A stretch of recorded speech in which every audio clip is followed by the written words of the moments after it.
and welcome back to another episode of VGOSTRAM. I am this week's host, Eric, also known as Giraffe. I will be here with my co-host, Cody, or Chemliker. And this week, we're going to be covering the game, probably one of my personal favorite JRPGs, Xenoblade Chronicles. And this is going to be the original one that was played off the Wii back in, I think it was 2011. Yeah.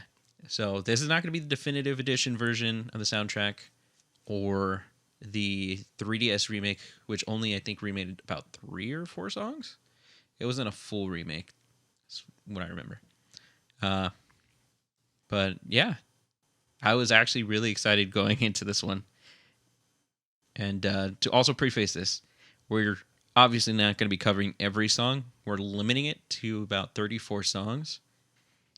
And it was really hard to choose. So if a personal favorite of yours isn't on here, I do apologize. It was really hard to make a list for this song. If we did every single song, every JRPG review would be like 5 hours. If not more. And that is not something we can do in one episode. Maybe something if people want us to control, like, do the entire OST, but to just kind of fit into one of the current format's episodes. This is how we're going to have to do it. It's just essentially just choose set amount of songs and then review it that way. But there were some good picks that I was able to do, as I was the one that did it myself, or at least for creating the playlist. There also spoilers for anybody who hasn't really played any of these games or played this game. Some of the songs and possibly some of the things we will talk about will contain spoilers for the game. So if you're not done with even Definitive Edition, 3DS original, if you haven't gone through certain points in the story, there's going to be some spoilers, just in case.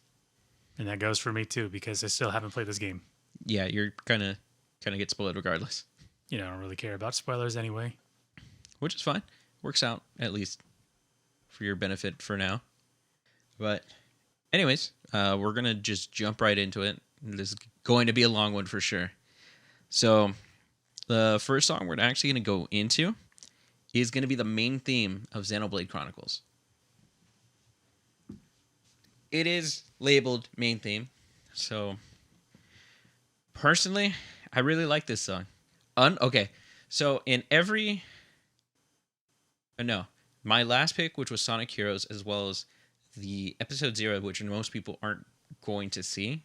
No one will ever see it or hear it. Yeah, so unless everybody begs for this to happen, or Episode 0 to be shown ever. Anyways, so for the way this song was, I just kind of skipped through the main theme. It's just because it's the title screen. I just went straight into it. I just didn't even let the song play when I first got to it. I didn't even think there was a song that played, to be honest. But it was around the second or third attempt at like retrying my playthrough of it. I sat there and actually listened to the song because I was taking my time with doing whatever. And then it like kicked in to where the violin just starts playing, and I realized how freaking good this song is. Like, it caught me so off guard. Then personally, obviously, the song itself feels epic, for lack of a better term. It just feels like something you're about to get into. Obviously, is going to be a great adventure because obviously it's a JRPG. So it's going to have really long Odyssey style of storytelling. But for an intro song or even a main theme, this one does that, and it's a song and theme that gets played only in this point. It doesn't really get brought up anywhere else. I have 3 things I want to say about this song. So one, when it first begins, it follows the melody of the, I don't know if you remember, like a really old meme, is the Gidon. Yeah. It sounds so much like that. But the second thing is that once the violin does come in, the first thing that popped into my mind is sounds so much like Final Fantasy XV's opening or main theme. And then it's because it's the same person, Yoko Shimomura. She does work in this game. Yeah, she does, like, I think, at least on the playlist, she does 4 or 5 songs. And there's not a single bad one because everything she touches, gold. Yeah, I would have to say she's up there with Nobuo Uematsu in terms of songwriting. But her strong point is just the piano. Like she can make... I would argue that also her string section is better, too. Really? I feel like her piano is usually what carries her songs. She does have good strings, yes. But I feel like the piano itself is what she uses as the prominent instrument. It is the standout for sure.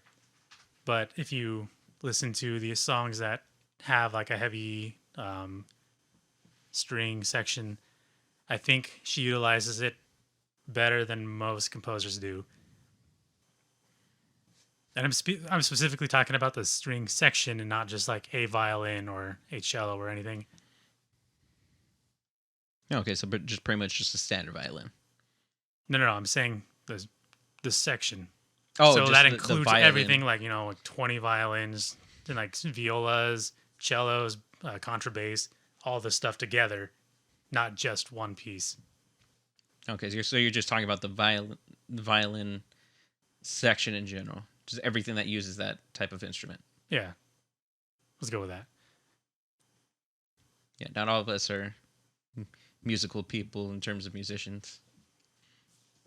And then the third thing I wanted to say about the song, it's extremely sad for a main theme, which makes sense because this game is like really dark. It really is. But I thought it stood out to me. What's the rating system? Okay. I didn't really think about it. We can use Monados. I had a feeling you were going to say that. I mean, we could also go with Hero Pawns, but I feel like Monados would be more fitting. Since you don't know what a Hero Pawn is yet. True. All right, well, I give this song 8 Monados. I give this song 9. The whole progression of this song, it just blows me away. And honestly, almost gets a little emotional. And I'm not really an emotional person, per se. And music itself doesn't tend to get me. But parts of the soundtrack does get me a little, like, welled up a little bit. Welcome to my world, where that's the norm. Your world sucks. Tell me about it. But yeah, this song is near perfect. I feel like maybe there could be a little bit more it could do. I don't know what they could do to make it better. I just know there's still a little bit of room that can make this song just even more awesome, essentially. But yeah, for me, I'm probably going to be rating a lot of the soundtrack fairly high. I think my lowest score on this entire playlist is 5. Same. I think maybe there's 1 4, but I think it's just like one of the cutscene songs. But even then, the cutscene music is really good. And we will get there. Which will be actually the second song. So the second song is Everyday Life. And this is weird.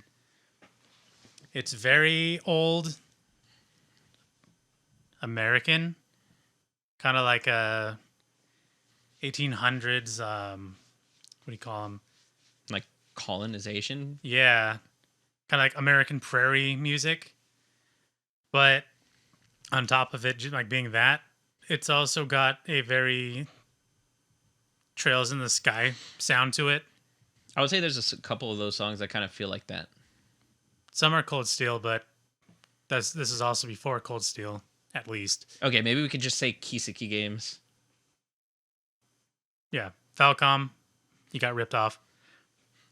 by by a game that's probably a little bit more popular.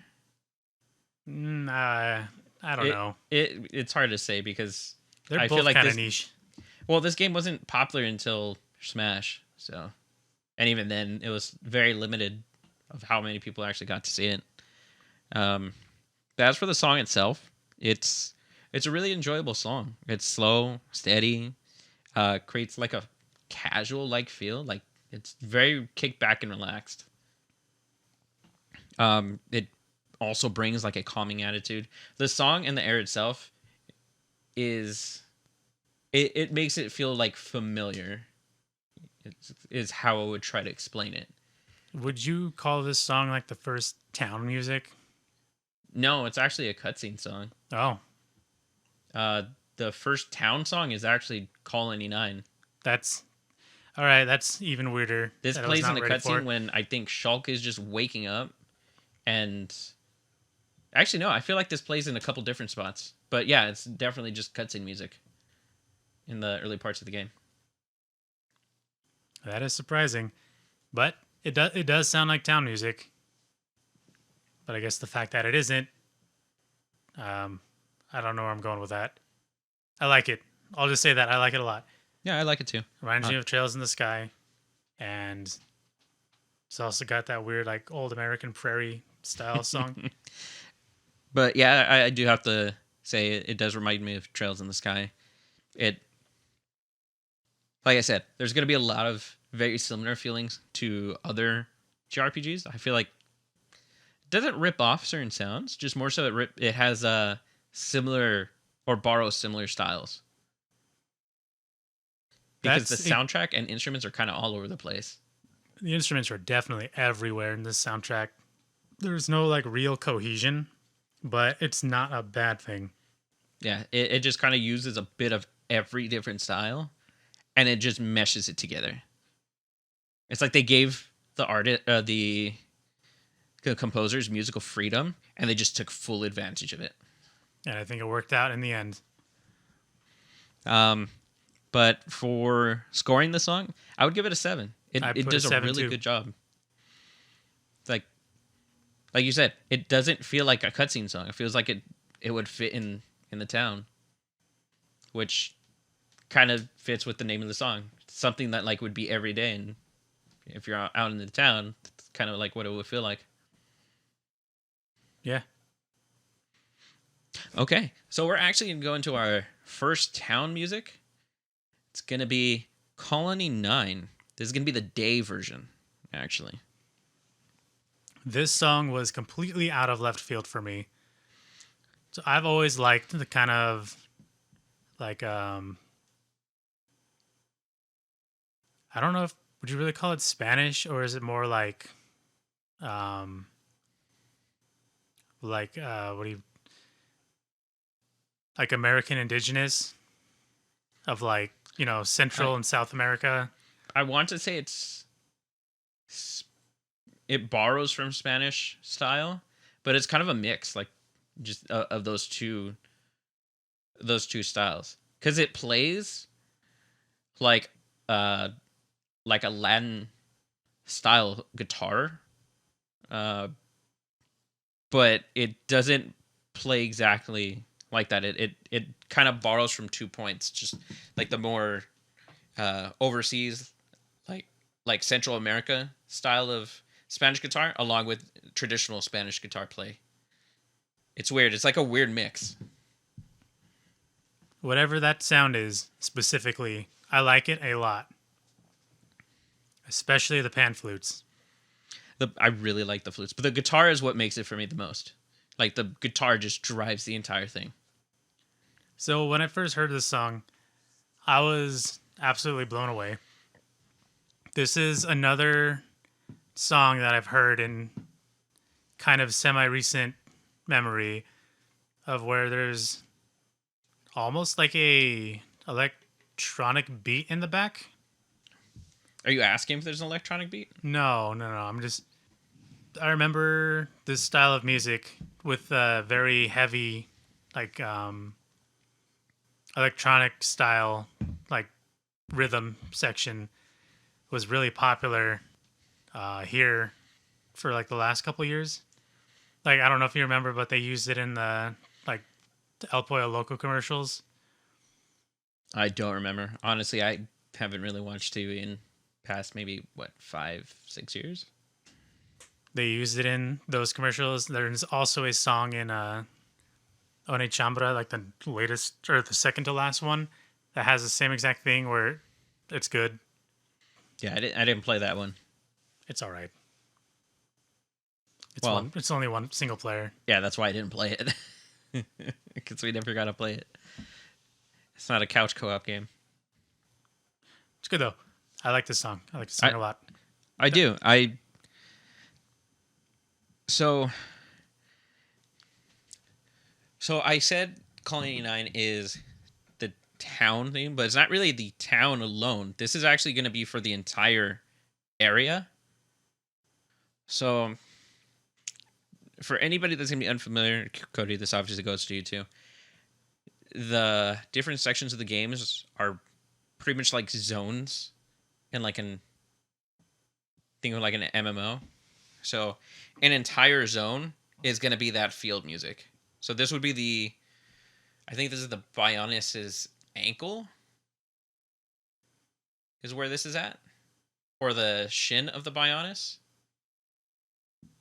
Or I'm really trying to remember. No, I think this is the knee of the Bionis.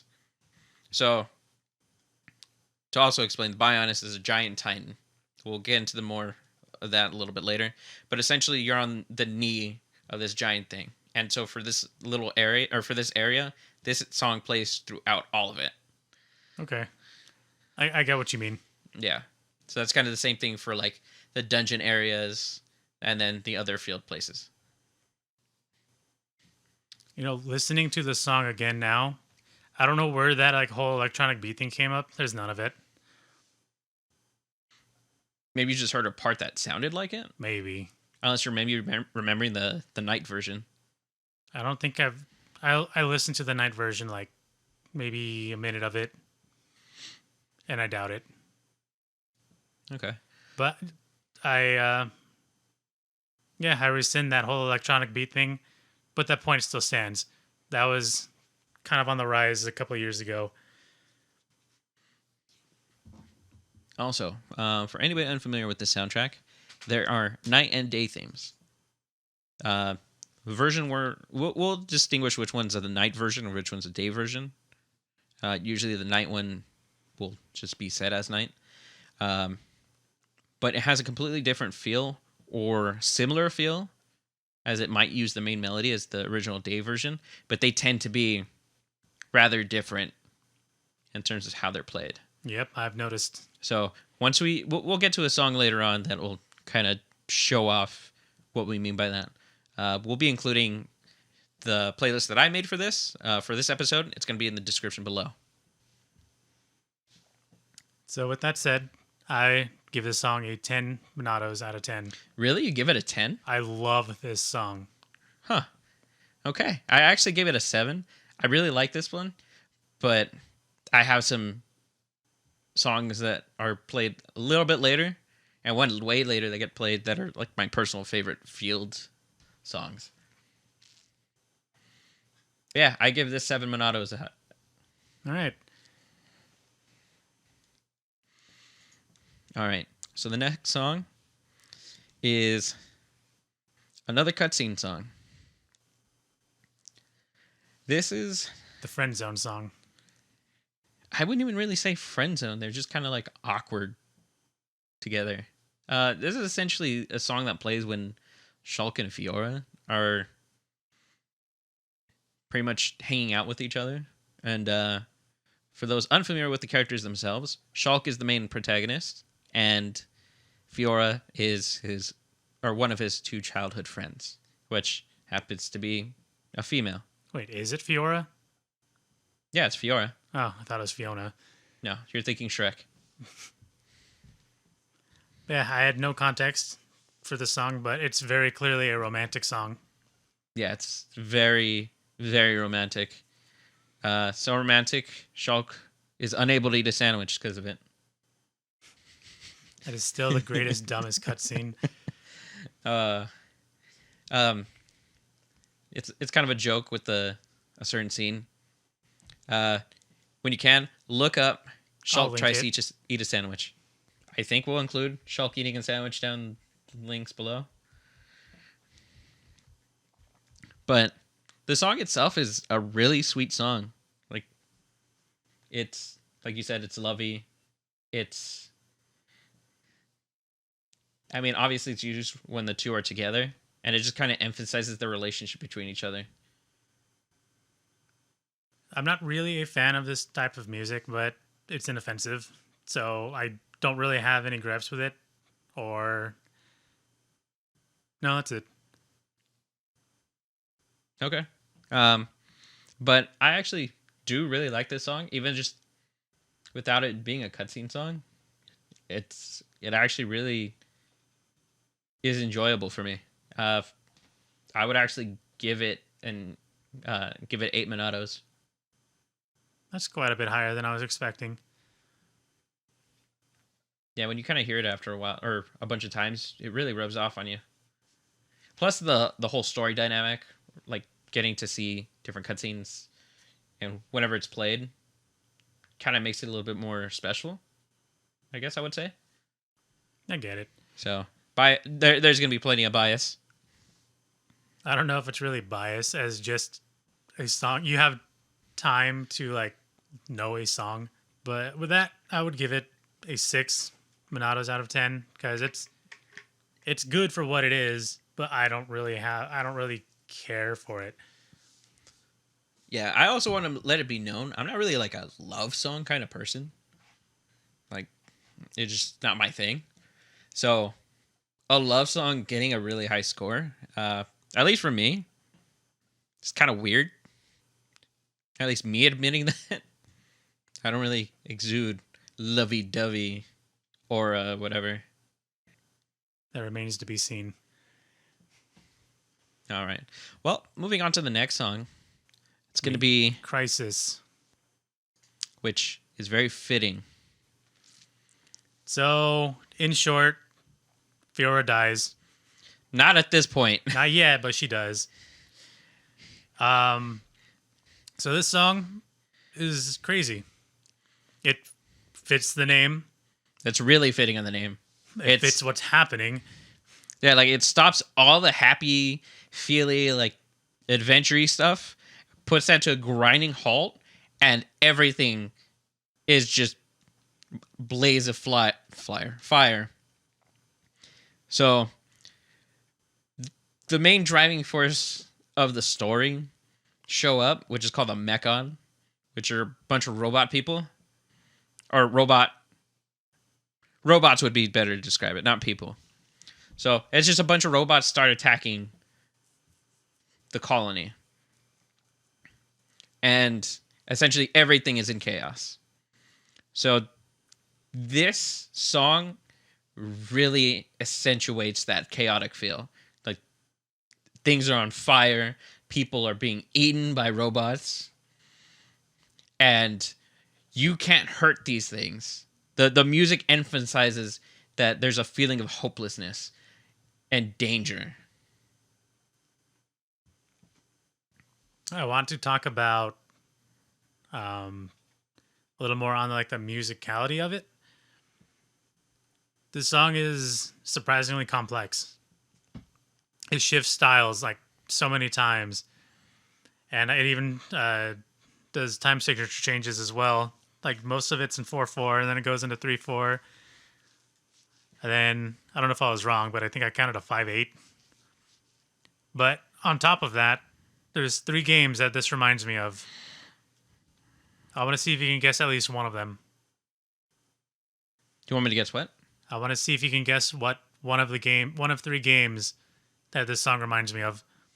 Final Fantasy X? You're close. So 8. Oh.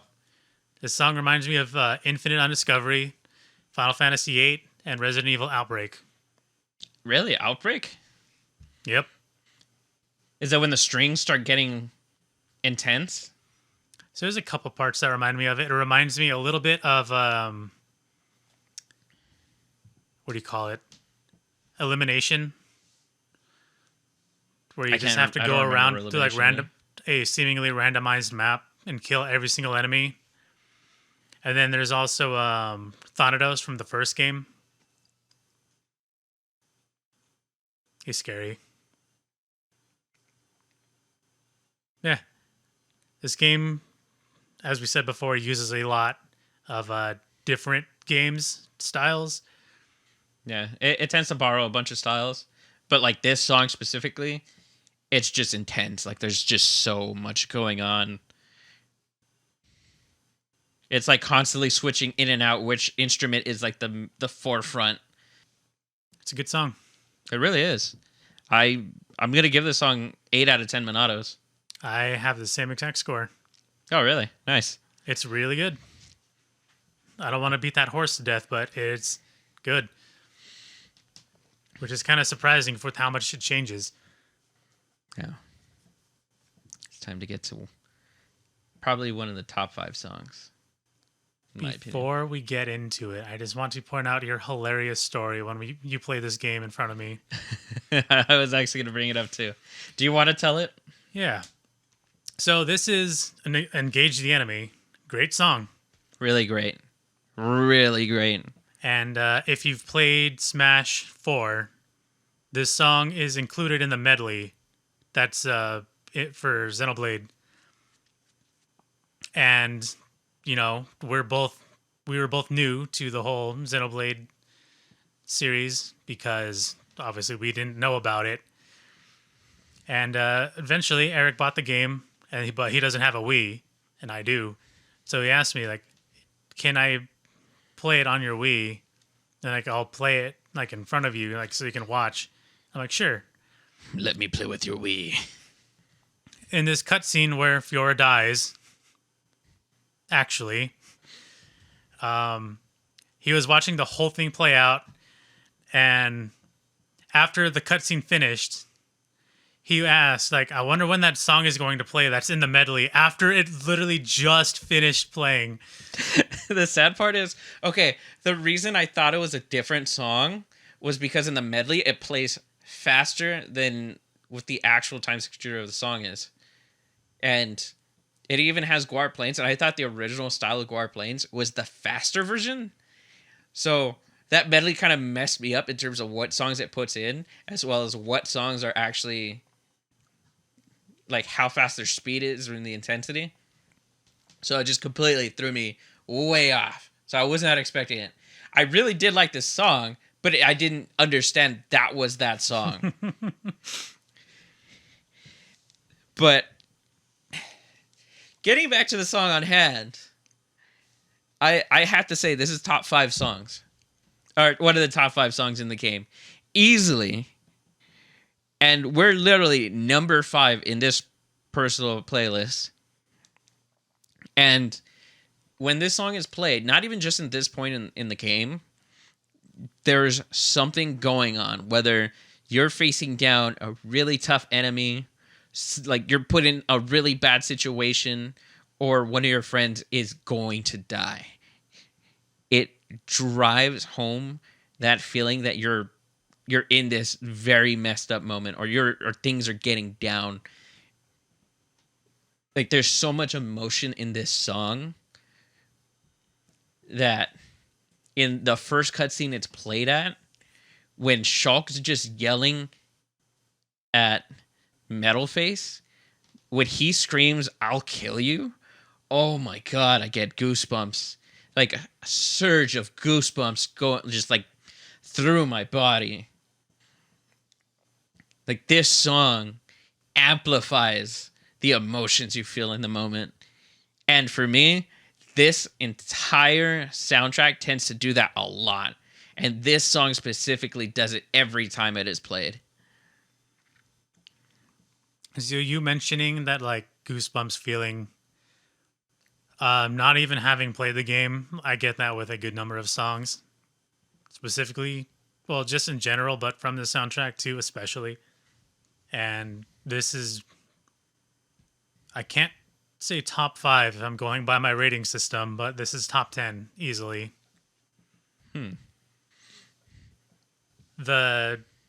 So one thing that's great about JRPGs in general is that usually the music is really good. But there's something about like the very like the melodies that like pull on the heartstrings. They does that to the extreme in this game. When it's not pulling from another game style. Do you get what I mean? Like when the soundtrack sounds actually original, I think is easily the strongest point. Yeah, so when it's no longer borrowing from anything, it's so unique on its own. There's going to be a couple songs like that, and I feel like those songs that do it are usually, for me at least, in the top 5, probably for you in your top 10. And these songs tend to be or feel very powerful in the emotion that it does. And it's very situational music. It's not like this one area, it's going to sound great. It's this moment is going to sound great. Like when you're fighting a boss or staring down a legendary enemy, just these very combat-oriented moments really get amplified to like a higher degree of what's going on. And that's just more so the battle music. There's just like the standard music for like cutscenes or just town music is usually going to be generally okay, and that's when it's going to be borrowing from other styles. But it's anything that's combat related tends to be its standout part. You pretty much said what I could have said, so I have nothing else to add. Yeah, well, I mean, I was just kind of going in a little more detail since I did play the game. Or, okay, I played the game multiple times, but beating it technically twice. So, is this a 10 out of 10? This one, what was my rating for it? Yeah, it was a 10. I wanted to make sure that I've written it down as a 10. But yeah, it is a 10. You might want to strangle me. Don't tell me it's an 8. 8.5. I hate you. Again, I it's probably because of the moments I know this song is in that it happens is why it feels so much higher, at least personally to me. But I feel like this is a really strong and powerful song. So while I agree that it is very, I gotta stop saying the word very. I feel the song is definitely strong. Like the melody is well defined, but I think there's too many drastic shifts. I guess I can see it. I'm trying to make myself a little more critical, like an actual full package. Like how is the writing on top of like how much I just like the song. Yeah, I'm just riding the nostalgia train. I don't even know what you would call it. I would call it the hype train because this song hypes me up. I would say you're probably rating it as a fan of the song. I am. Which is fine. I really love the song. On to the next song. The next song is going to be Reminiscence. It is a depressing sounding song. I think this is the first actual, like, sad song. Yeah, if I'm remembering correctly, this happens after the entire attack. And Fiora dies. Like, she's legitimately dead at this point. Quote unquote. Okay, dead in the story at the moment. Again, remember, we threw in spoilers at the beginning, so it's going to be spoiler heck. This song doesn't. At first, when I was listening through it, at first I didn't really think too much of it, other than it was just sad. And then my expectations were kind of blown up once the string section comes in, because I really wasn't expecting anything else besides the electric piano. So I guess it was just a pleasant surprise that helped it out in the long run. Yeah, the second half of the song really does help the song a lot. But I personally also like the music box beginning of it, because it's supposed to be sad. So you're thinking of your friend who you just lost. It is sad. So when people tend to think of memory or times of past, a music box tends to kind of trigger that same feel. And this is what, a synth This is an or a electric piano. xylophone? Oh, electric piano. Almost sounds like a xylophone. But the electric piano gives a very sad and somber feeling that you're remembering this person that's very special to you. And I guess it's just like trying to like poke at your heartstrings, kind of. It does it. It does. It really does. Um, it does it really well. And again, because I know the story so well at this point, it's you just kind of feel for the rest of the characters. Like you feel like you've been pained with them. And that is a sign of good writing. Yeah, I mean, not even just musical writing. It's story writing as well, character writing. If you care about the characters in any capacity, that means the writers have done their job. Then I can easily say I do. I really like all the characters that you get introduced to, except Juju. I don't like Juju. I'll find out. It's kind of related. Well, it is related. But this song reminds me of Xenosaga. It's funny you say that because there's a song way later that really gives me that Xenosaga feel. I wonder if it's the same one I have in mind. I'm fairly sure it's the exact same one. So with that said, I would give this 6.5 Manatas out of 10. I would give it a 7. It really does its job. It drives home the feeling of sadness and the feeling of loss. So I mean, you can't really ask. You can ask for more, but I mean, on a personal level, I feel like the song itself is good enough. Fair. I mean, we're close enough anyway. And then the next song is Regret. Another sad song. I would say this is the first Anguished song, where it's like Distress is the name of the game. So, how I would like to describe this song is when you feel regret or you feel a very powerful emotion where it hits you really hard in the heart, where you feel Anguish. Anguish, deep sadness, anything that would just make you feel like a heavy sense of sorrow. The hard hitting piano keys is probably the best way to describe it musically.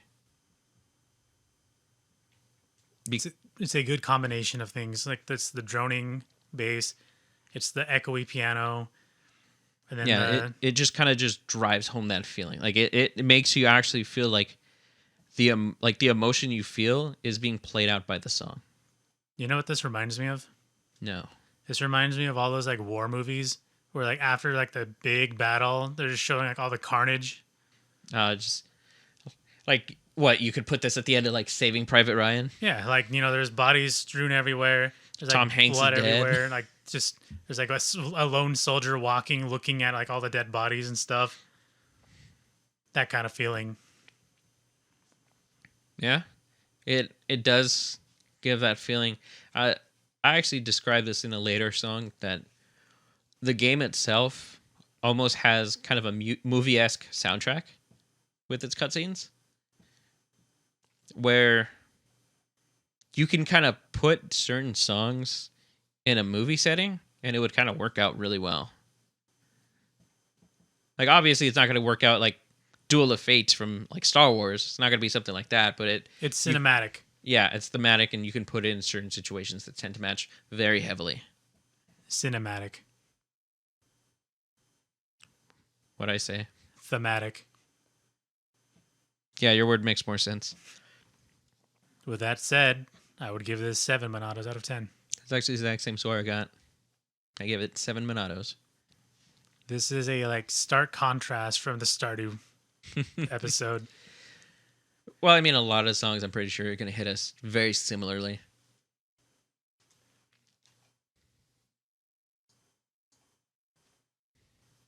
The next song is Thoughts Enshrined. And this song, I want to say, is weird.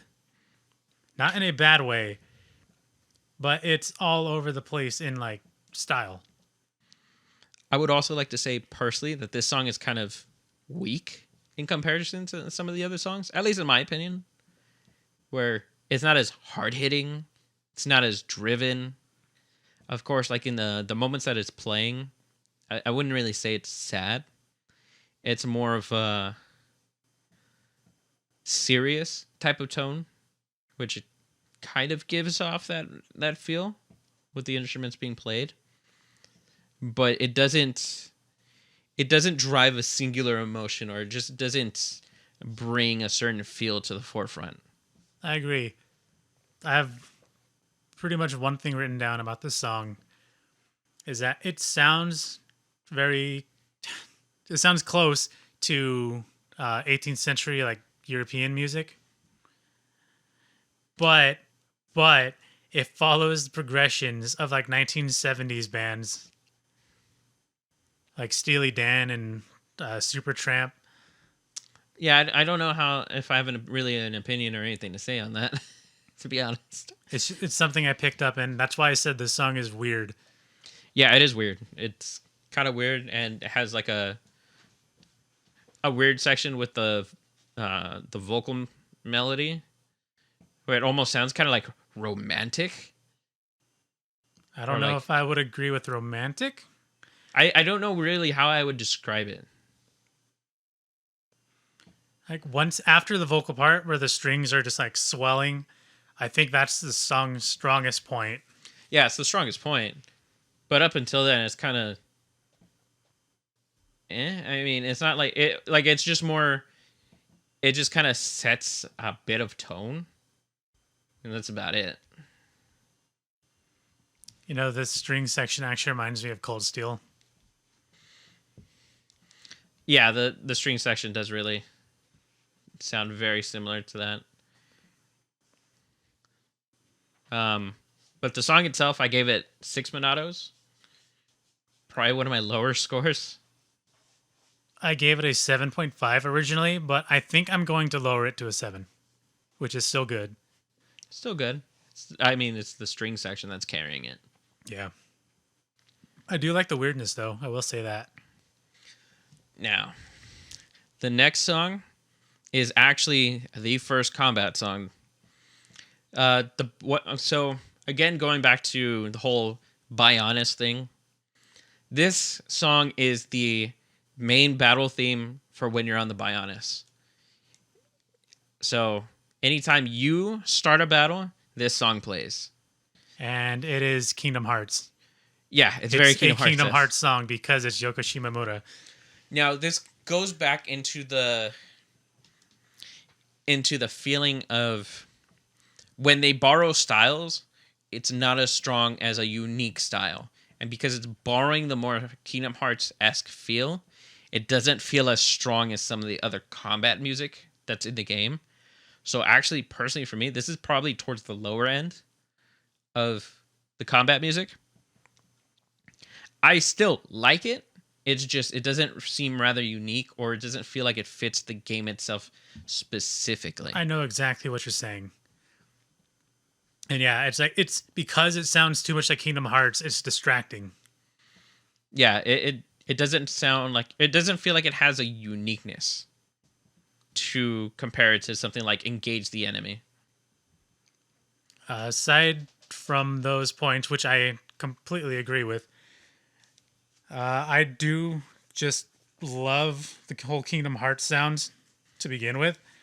So I'm going to give it a much higher score than you would. Yeah, I'm going to give this 6 Monatos out of 10, only because I feel like there are much better combat songs, and there's a much better song that plays on the Mechonis for the general battle theme.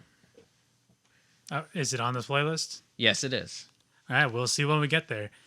But I'll give this 8 Monatos just because I love the sounds. You also know the song that plays. Oh. So I'll see if you guess it. For people who do know, throw in your predictions of what song he thinks it is later on. For people that don't know, if you see the list or in the playlist, feel free to throw in your predictions. See what song, guess what song it is. I only know I think I know 2 songs. One's a specialist song, so I'm going to guess it's Mechanical Rhythm. We'll see. All right, the next song I think is probably one of the game-defining songs, which is Gar Plains' Day version. Actually, it's Guar Plains. Why? Yeah, it's Guar Plains. Why is the U after the A? I don't know. It's Guar Plains. Do they pronounce it as Guar, like the band? Or is it Gar? I mean, it's never pronounced actually in the game. I've always just pronounced it as Guar Plains. You're probably wrong. I will always pronounce it as Guar Plains. I'll allow you to keep pronouncing it that way. I will pronounce it the correct way. So Gar Plains Day version. When I heard this song so obviously this song is in Smash, and I know it from that. But when I heard it listening for the podcast, I actually started tearing up because it goes back to the whole when this song is a game defining song where it has its own style is just perfect. So I think I would say that this song is the most Xenoblade-y style song in the game. I would say, as far as Xenoblade, I won't say it's peak Xenoblade. I would say it's defining Xenoblade songs. Mainly because it's very unique. It has nothing that it borrows a style from. And I want to say it uses a very Spanish or Central American style guitar again. Or maybe sound, I want to say.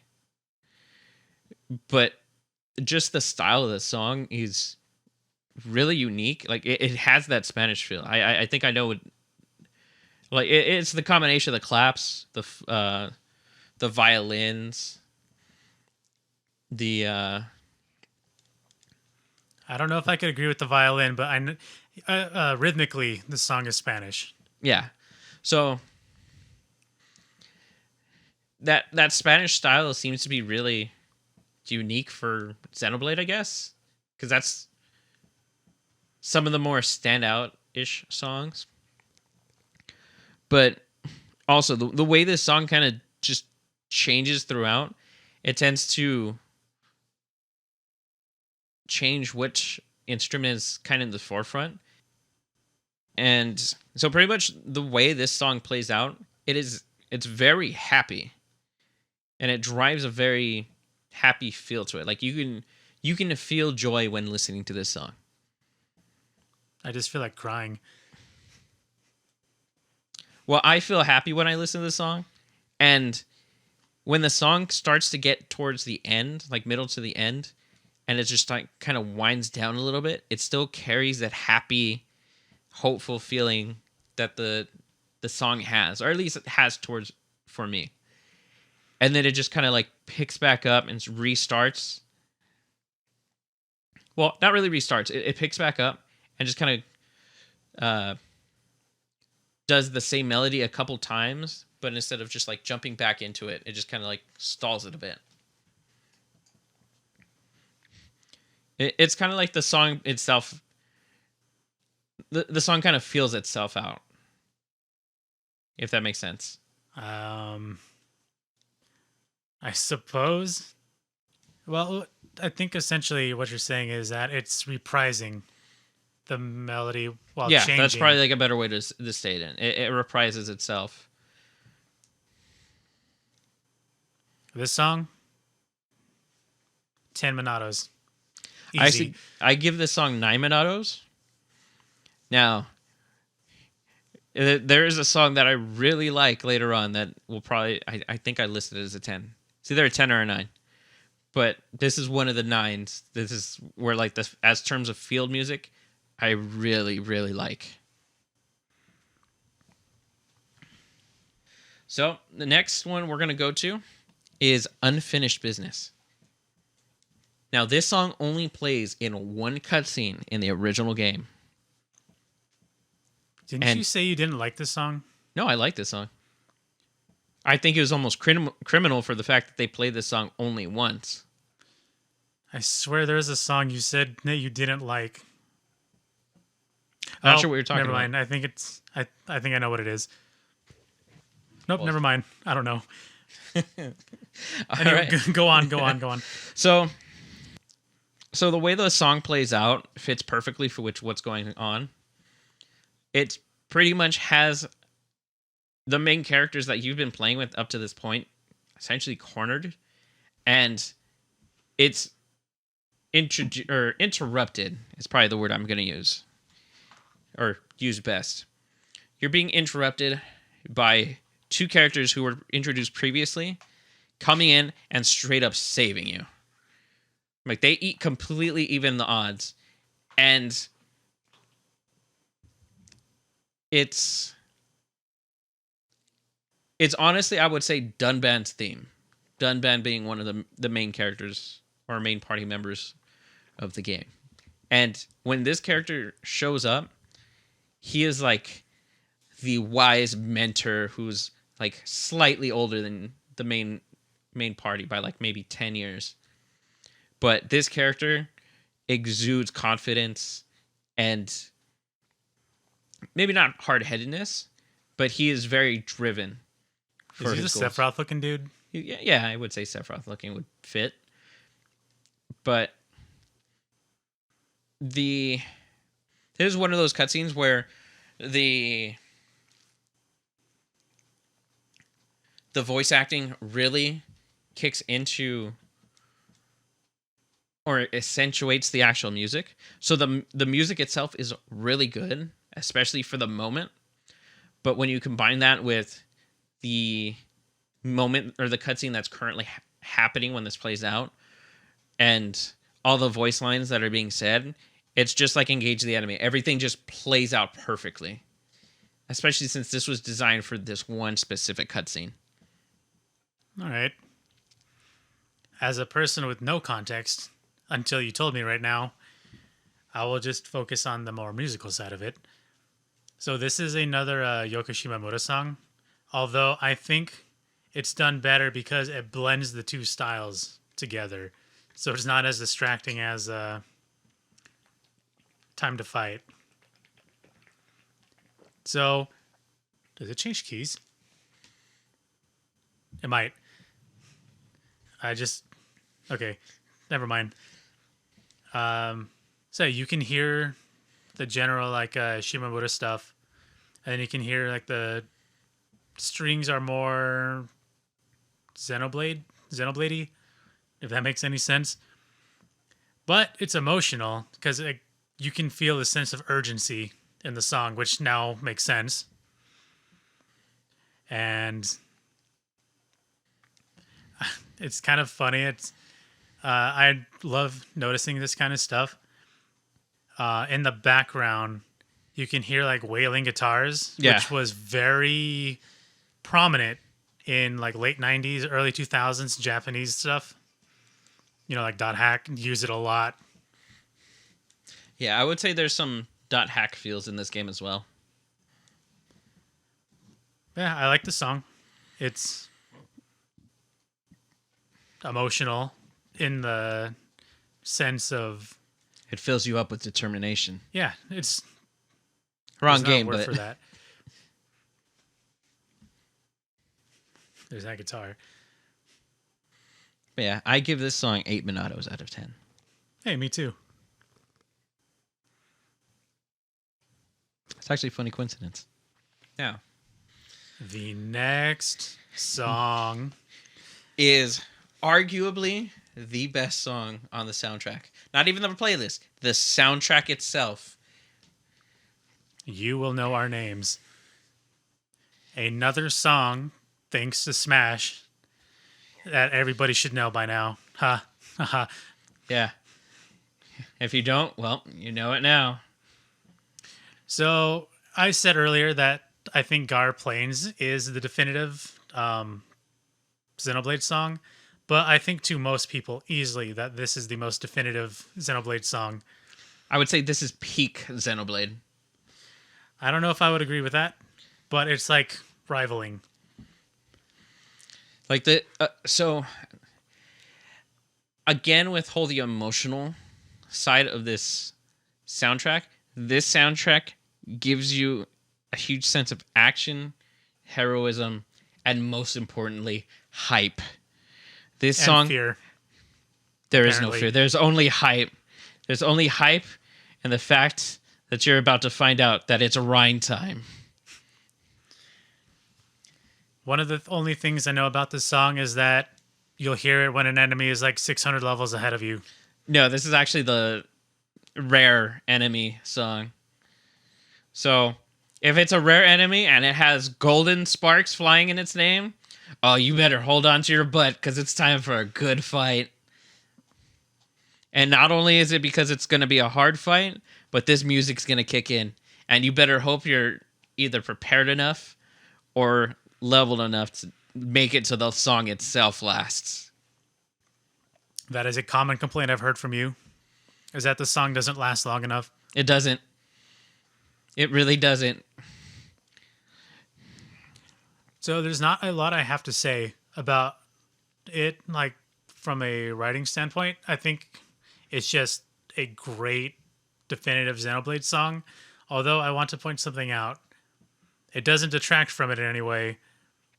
But aside from like the intro and the chorus, so like the verses when the guitar is like plucking really fast, Yeah. that is straight up Crush 40. Yeah, I could agree there. So it's hard for me to really go on about this song because it's just going to be me gushing about how much I just love the song. And it's, again, there's just so much going on with it. You have like this intense guitar riff. You have the drums just going ham. You have like the classic metal, just like use of the whammy bar? There's a little bit of whammy. Actually, Yeah. no, those are pinch harmonics. It's picking? Pinch Oh, harmonics. pinch. But the song changes pace with the drum being the same beat. So it slows down and it speeds up, but the beat is still the same. It's just everything around the beat is just going at such fast or slow pace that it's just kind of everywhere. But it's kind of it does it in a good way. I could be wrong, but I believe that's called double time. When it like you change the feel. Well, you're the musical expert here, so I could be wrong. It's been a while, but I think that's what's happening. Like when the drums remain the same, but the guitar like just becomes like more elongated. I believe that's what's happening. But it's good. it's really good. Fantastic song. Easy 10 of 10. Monados. Easy. I don't have to say the score. You should know it's a 10 out of 10 Monados. Although now that I pointed out the whole Sonic or Crush 40 thing, that's all I can hear whenever I hear those parts. Really? Yeah, it's distracting, but not enough to like detract from the song. All right. So now it's the next. This is the boss theme. It's an obstacle in our path. And I will say, originally, I really didn't like this song. Oh, this was the one I was talking about. For which one? The city you didn't like it? I originally didn't like it. I like it now. I actually like it a lot now. But originally, I did not like it at all. The very intro part, or the intro part of it, where it just starts off, really turned me off to the song for a good while, until I would listen to the actual song in the middle of some of the combat or like some of the boss fights that it would be playing in. And it actually started to stick out to me, and I really enjoyed it. And for the song itself, after like giving it a bunch of listens, especially listening to this for the podcast, it kind of brought out a sense of like kind of not an epiphany. It just kind of like clicked in my head essentially, where there is a heavier tone and a lighter tone. Lighter tone kind of standing for the hopefulness, or just kind of like the seeing a light in the tunnel, since you're obviously fighting a boss battle. But the heaviness being usually a giant boss. In this game, bosses tend to be towering over you. So musically, the game is given this track where there's a lot of heavier tones, and it makes it feel like the thing you're fighting is just that much bigger, or it towers over you that much more. So what you described is what the song does. It's called modulation, which is when it transitions from minor to major, back to minor, and such forth. Yeah. And so I like the song, but there's two things I want to point out. Okay. So the first part is like kind of whatever. And then as it transitions to the like major part, like where the strings come in and take the forefront melody, it becomes Tails. You're right. But aside from that, I think the song is pretty structured pretty well. And I love the blend of like symphonic as well as industrial, even though I'm not really an industrial guy. You've been saying this every podcast. Every time there's an industrial song, you're like, I'm not very into industrial, but I like this industrial song. It's one of those things where I think composers have a way to use certain elements of like genres better than the genre itself. Because like I really don't care about industrial music, but every time there's industrial music in games, I always love it. If that makes any sense. Yeah, I guess that can make sense. I guess it's more of a focused or a pure essence of a genre. So like I really don't like Rammstein.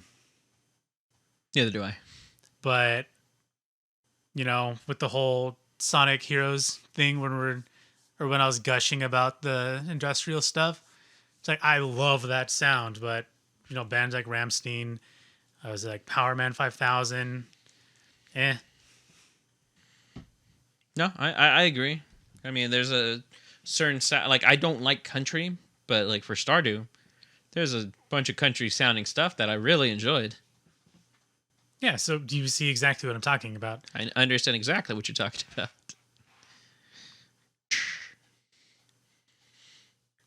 Not much. I don't have anything else left to say about the song other than I like it. It's written well. It's written very well. I'm going to give it 8 out of 10 Monados. I really like it, even though like it was kind of a rocky start for me when I first got into it. I am actually going to give this a 7 Monados, even though I kind of just like gushed about some certain stuff. It happens.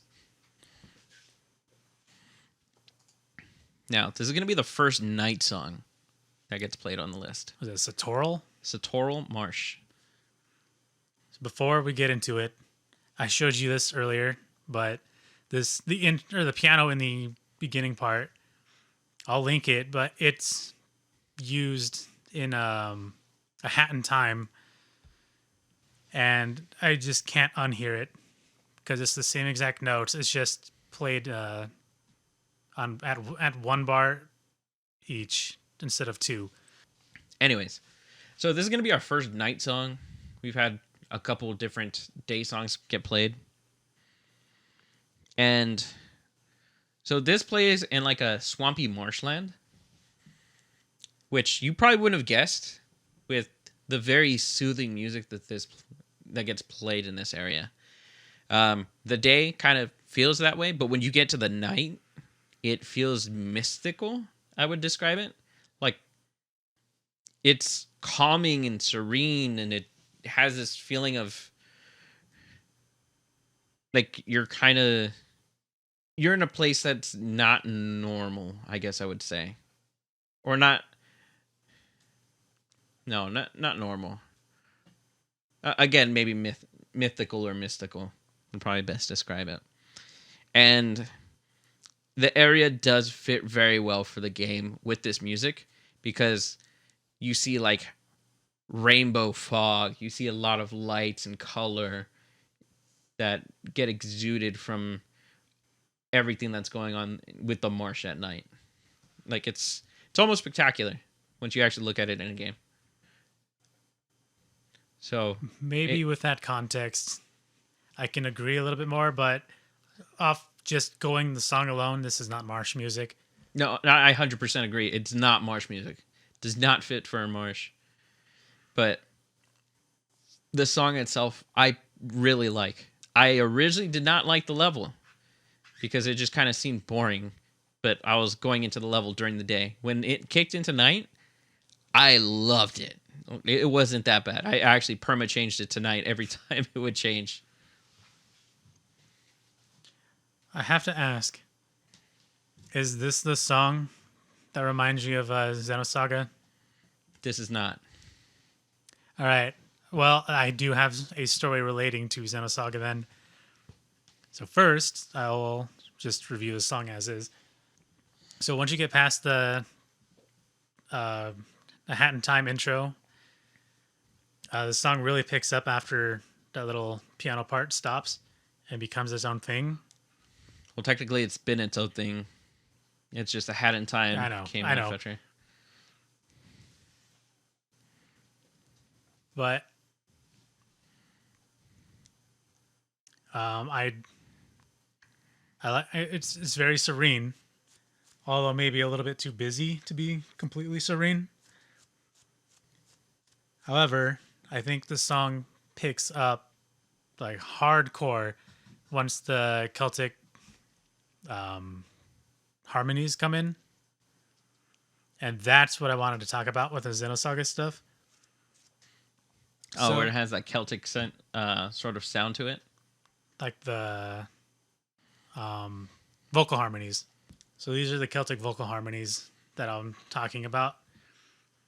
So these are used in Japanese media, especially like early to mid 2000s. I think it was when it was like the peak. But I did some research because of this song, Really? which is completely unrelated to the song itself. But so I noticed that these vocal harmonies are always used in like Dot Hack. It's used in Madoka Magica. It's used in Xenosaga 3. And I found out that it's all the same person. Really? Yuki Kaijura. Huh. Complete Bamf. Well, she's good fit for these types of songs. But she leans heavier on the, heavy side. So do you remember Godsibb? Yeah. That's her. I will link that. I will link Godsibb because that song is incredible. Anyway, that's kind of all I had. Like, it's serene. I love that the Celtic vocal harmonies. That's about it, and it doesn't fit for a marsh.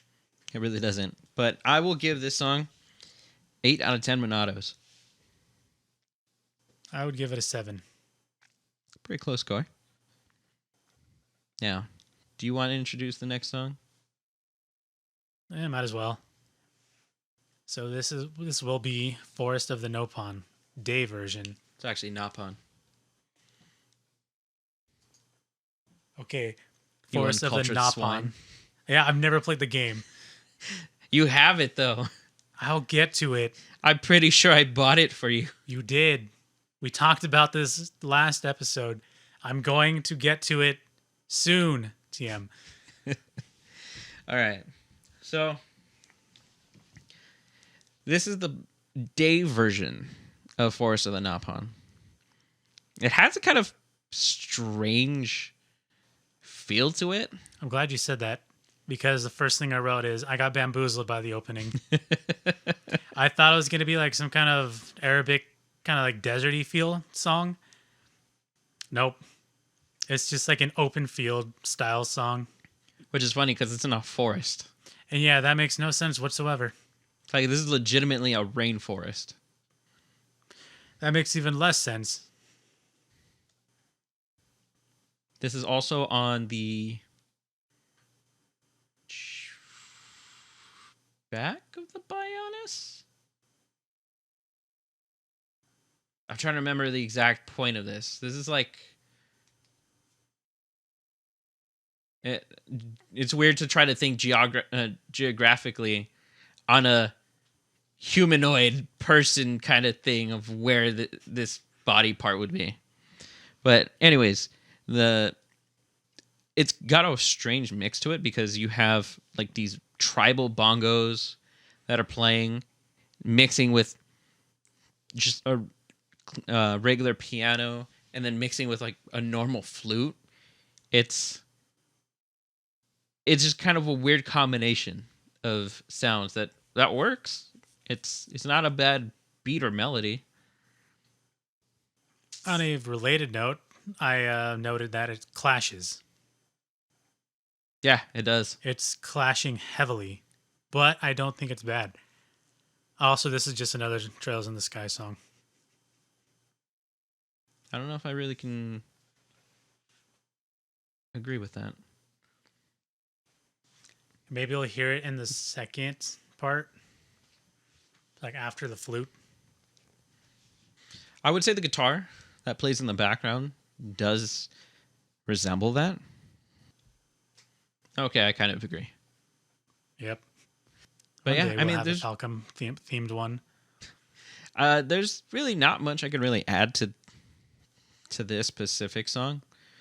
It's more so the next song I have a little bit more to say. But I would give this a 6 Monados. So despite its clashing, I still think it's a very pleasant song to listen to. And, Trails. So I'll give it a 7 Monados. 7 whole Monados, eh? Yeah, I like it a lot. Not bad. Now, we're going to listen to the night version. Like I said, there is a day and night to every song, or to every field song, I should say. And I actually like the night version much better. I feel like the slower tone, while still using the same melody, is done in a more pleasant way, with the piano being more at the forefront. Like, the beat that the bongos plays is just a slower version of the original beat. And then the flute is still playing the same melody. Just, again, slower. I do think this song fits the idea of a forest a lot more than the last version, but now that I learned that it's a rainforest, it doesn't fit at all. I mean, what's really the difference between a forest and a rainforest? Water. Lots and lots of water. Yeah, I mean, there's a giant waterfall near one of the points. And there's a river that flows in between, like, I think it's a valley. There's something that bugs me. About? So when the song changes to like the second half, as you can call it, when the guitar comes back in after the flute, it's almost exactly the melody for I Saw Mommy Kissing Santa Claus. I don't think I've ever really caught that. It bugs me so much. Why that song out of everything that reminds you of that? Because that's what it sounds like. There. Okay, well, to continue, once the ethereal choir comes in, I don't know why it gives me a Christmas vibe, and that was even before like I got to the second guitar part, which I guess makes it fitting. Same thing up to the last like high note. I don't hear it. For those who know, you can hear it. After all that, I still like the song, just like a little more than the last song. Same. I like it a little. I like this one more than the last one, so I'd give it 7 Monatos. I give it a 7.5 Monatos. So not that much more. 0.5 more. All right. And the next song is Frontier Village, which is a big lie. Which is the city of the Napan.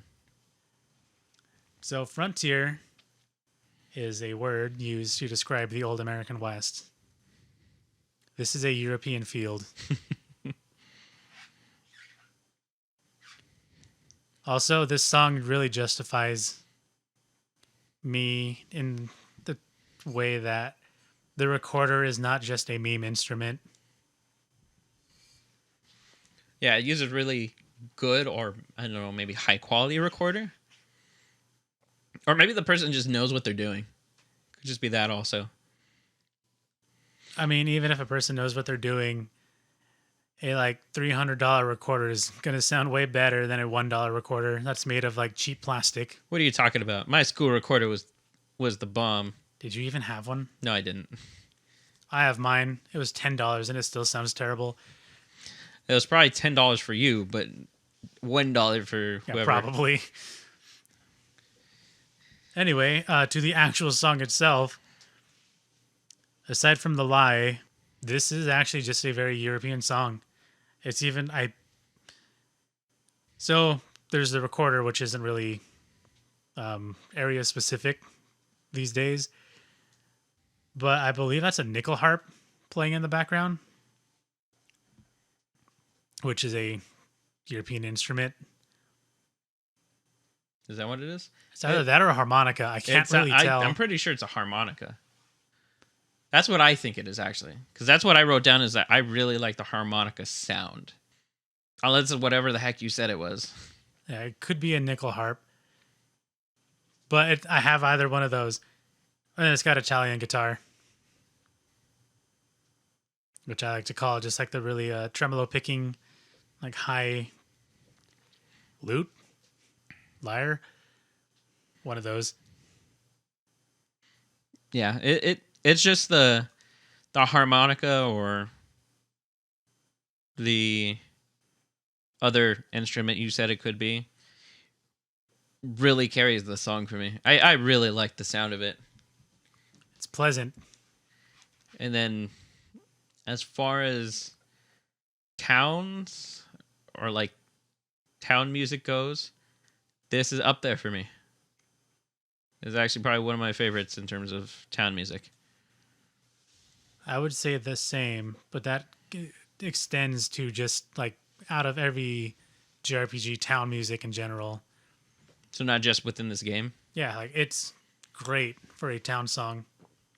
And it's for a town full of furry, wing-headed furballs.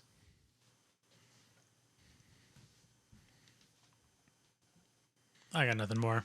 Yeah, there's really nothing more. I'd give besides scoring, I'd give it 8 Monatos. Hey, me too. Now, probably one of my least favorite town songs or city songs. I guess I should say. It's gonna be Alchemoth the imperial capital, the city of the bird people. This song's weird. It's all over the place stylistically. Well, it kind of has that like medieval kind of organ sound. So it's a fugue. But the whole organ reminds me way too much of Dancing Mad from Final Fantasy VI. Well, I'm pretty sure it's the exact same octave that the piano is played in. What? Yeah, it's octave, right? What are you trying to mean by that? Like the progression for Dancing Mad and this song, it's the exact same. Like they share a very similar progression, and I'm pretty sure it's the same keys, and like they're within the same range. I mean, yeah, that kind of goes with any keyed instrument. Yeah, but there's certain octaves, right, within a range, or is that just specifically for singing? No, octaves is just a set scale. So from like C to C, and then there's like could be one octave, and then you just go to the next octave, C to C, higher, higher, higher, lower, lower, whichever direction. It is 8 notes. Anyways, we'll continue on. So, as for the song itself, it has mixes of the established violin sound that you've kind of been hearing throughout the game. The violin is usually used, but it also has a snare drum just being played in the background. I don't know. It gives the Imperial vibe. Like it feels like there's structure when you hear a snare being played. It's a military, like, rhythm or beat. Yeah, that would be what it would be. The song is weird. Aside from what I already said, it's all over the place, and it's like somehow somber as well as like being imposing. So it's medieval for sure. Well, maybe not medieval, but it's definitely old, like European. Medieval. You know, this stuff the stuff JRPGs use all the time to like represent that you're in a capital. Yeah. Plus the organ kind of reminds me of Infinite and Discovery. The song might be a little bit too sporadic for me to like really like it. I like it. It's good. I don't think it's bad. It's fine, is what I'm trying to say. Fine, it's whatever. But I will point out that I do like the modulation in the second half, where it goes from being minor to major. Yeah, I can agree with that. I don't really have anything else to add to it. Yeah, there's really not much to really add. It does an imperial sound, like very traditional sounding, I guess. Or maybe I should say traditional type of structure.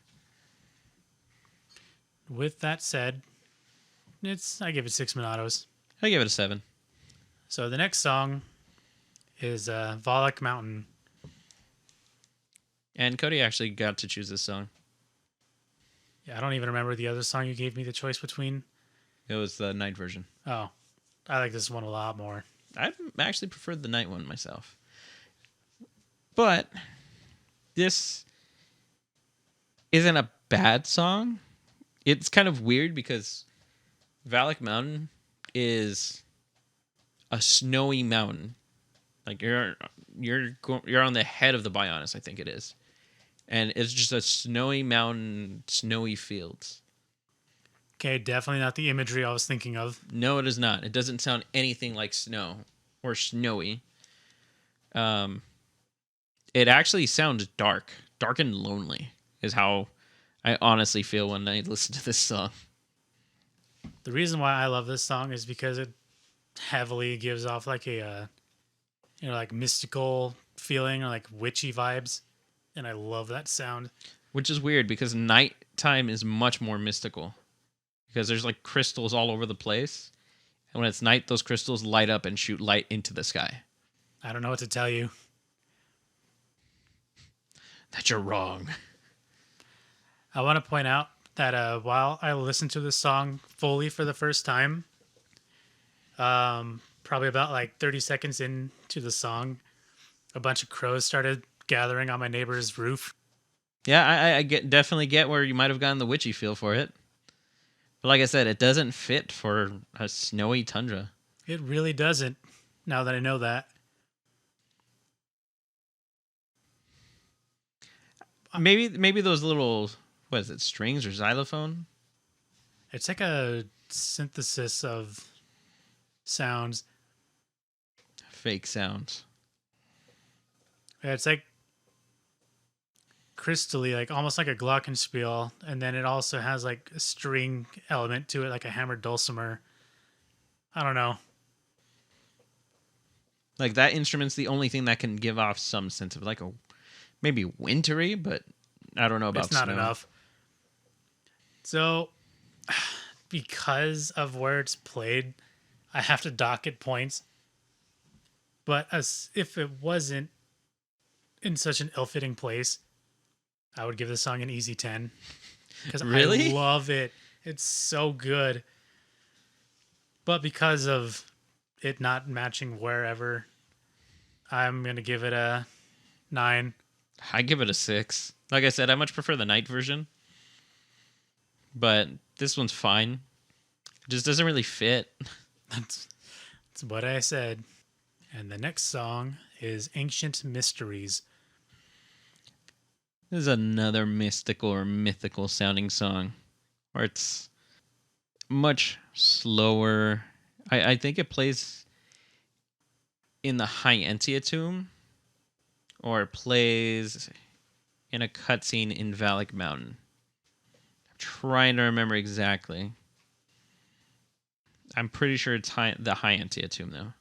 Which, High Entia are the bird people, which have Alcamoth as the capital. Like, that's their place. But, anyways, it drives that little bit of mysticism with the vocal melody.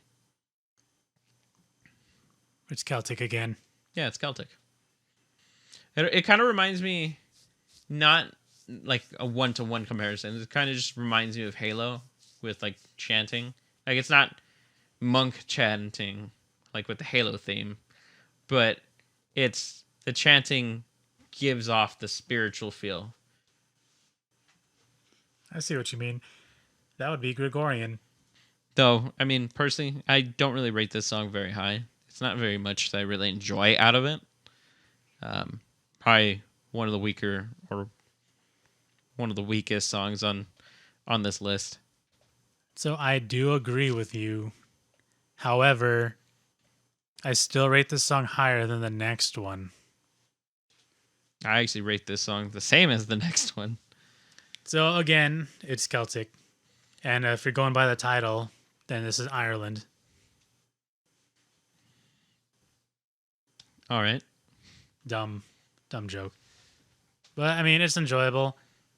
I don't really have any strong attachment to it. So there's not like a lot going on with it. But I'd give it 6.5 Monatos. I get a 5. Now, the song that follows it is A Spiritual Place. And honestly, I think this song is much slower than the previous one. Really? It's lower? Like in terms of just like score? Yeah, Huh. not by a whole lot.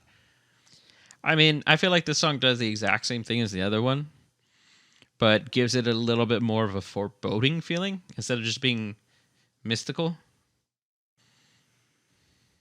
I think my issue with it is that the last one is musical or more musical, and this one is more ambient focused. So I think that's why I give it like docked points. Well, this one plays more so in a cutscene. Oh, I believe both of them actually play in a cutscene, if I'm remembering it correctly. But this one is a cutscene in like a ceremony location.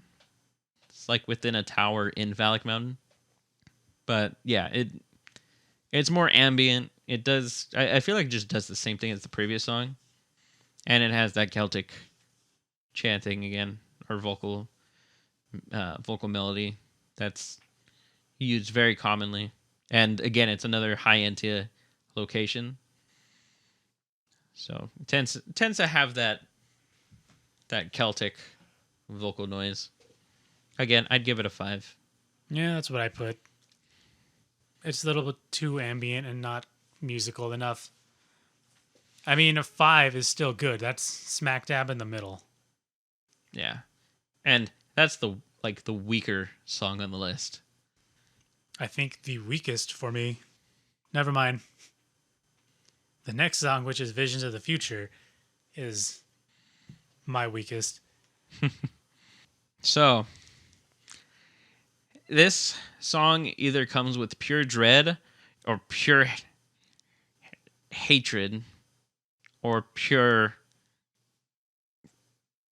maybe positivity. So this song interrupts any song that happens. So in the game, the main character Shulk gets to see visions of the future. If he stops that vision from happening in combat, this song plays. No matter what song was playing previously. Except for certain songs that are locked in the soundtrack. They're very few and far between, but there are moments where You Will Know Our Names is playing, instantly gets derailed by this song. It's a shame. It really is. So the song itself, or at least on its own, it's not bad, but personally, I just don't really like it in terms of, or at least comparing it to some of the other ones. It's got a lot of high energy. It just very all over the place in a not good way. That's pretty much what I put. It's not cohesive in the slightest. And like rhythmically it changes too much. The VSTs used aren't like really cohesive.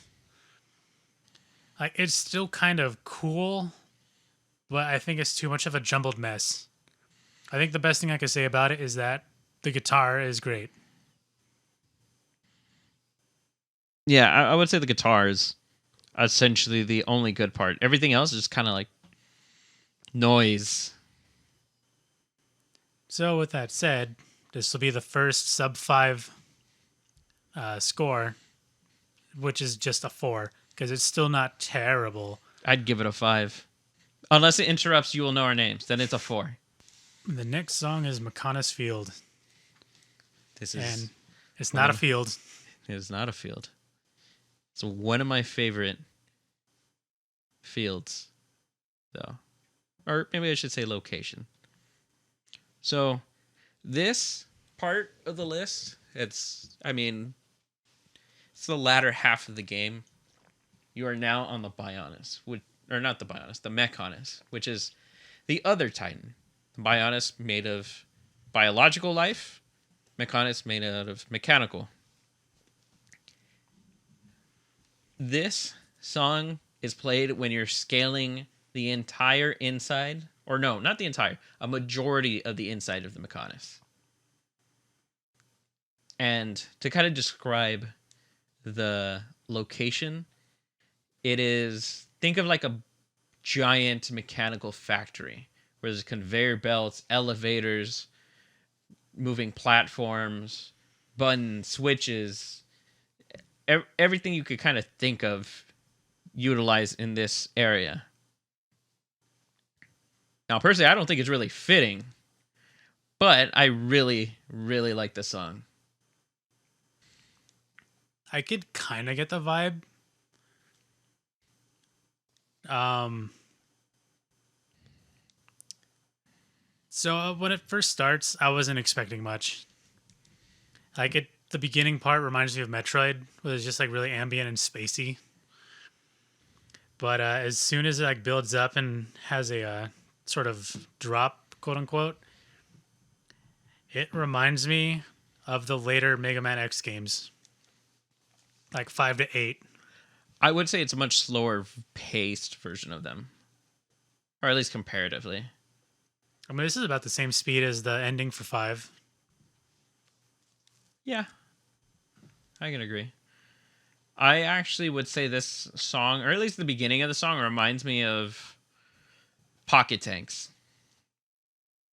I don't think it's musical enough. Yeah, where it has a very empty or ambient feel to it, which is kind of funny because, I mean, you're in a giant robotic Titan, and it's kind of empty because it's kind of a factory inside.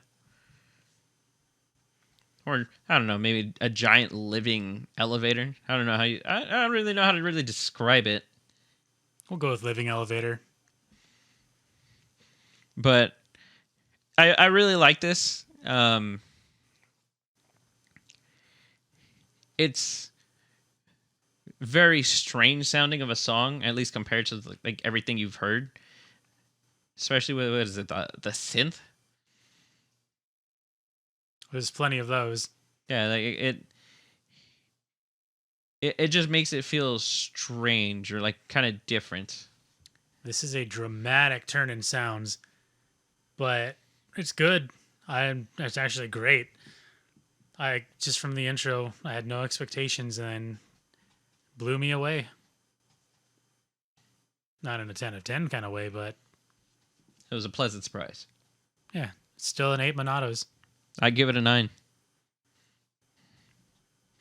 Now, theme for one of the major plot characters. Probably one of the main, not the main antagonist itself, but he's one of the main bad guys for a good portion of the game. It's Egil's theme. Is that how you pronounce it? Yeah. How were you thinking it was pronounced? It's like Egil. No, it's Egil. Sure. I mean, it's British pronunciation or European pronunciation. I'm not really sure exactly what the Nordic, maybe. I think they're British. That voices them, but the foreboding and dark feel of it is fitting. Although Egil isn't very evil, I would say. He does have dark intentions for what he's trying to do. And he is the creator of the Mechons, which is the robots that attack you. And he is what is the Mechonus' actual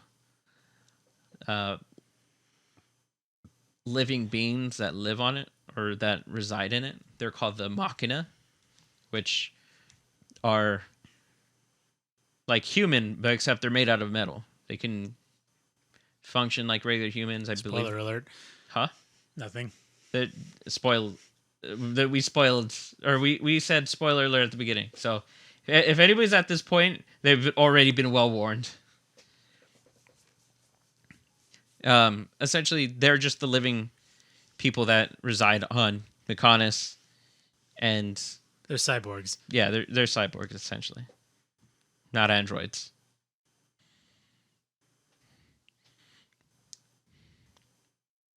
I don't have a lot to say about the song. It's more ambient than it is music. It's also extremely dissonant. I can't really say it's good or bad. I don't really say it's bad. I think it's good. It's good for the sole fact that it serves its purpose. It provides the character a dark theme or a dark tone, because at least for majority of the portion that you know of the character, he is seen in a dark light.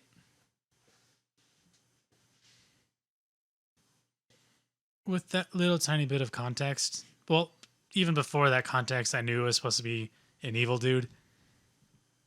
But I would give it a 5.5 Monatos. Like, it's just above average in the fact that it gets this message across. I give him 6 for his theme. I'll let you do the next one. All Since right. I know you've been waiting. I mean, we've hit a majority of the really good songs, so this one coming up is good to kind of spark into one of my personal favorites. So this is possibly the second or third best song in my opinion for the game.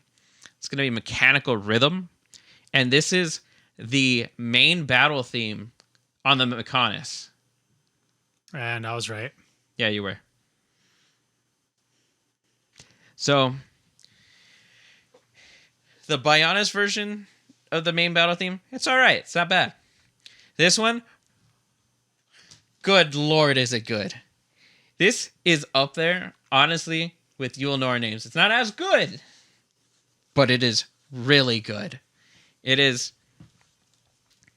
high energy. You don't have to fight a rare or hard enemy in order to hear it. You can just fight everything, and you're going to hear this song. And that's exactly what I did when I played this game. When I first heard this song, when this part kicked in, I'm like, I am going to kill everything on this robotic land because the music is that good. And it goes back into the very unique sounding aspects of the soundtrack stand out and stand far above everything else that's borrowing that sound. Hard agree. So this is another song that we both know thanks to Smash. It was in the medley. Yeah, it's in the medley. It's also, I think it's added as a standard song in Ultimate. Huh? Ultimate. Yeah. In Ultimate, they added the actual song into it. I don't remember if they remixed it or not. I don't think they did. So. So, as Eric said, dear Lord, this song is great. It's definitely another one of like the definitive songs in the Xenoblade soundtrack.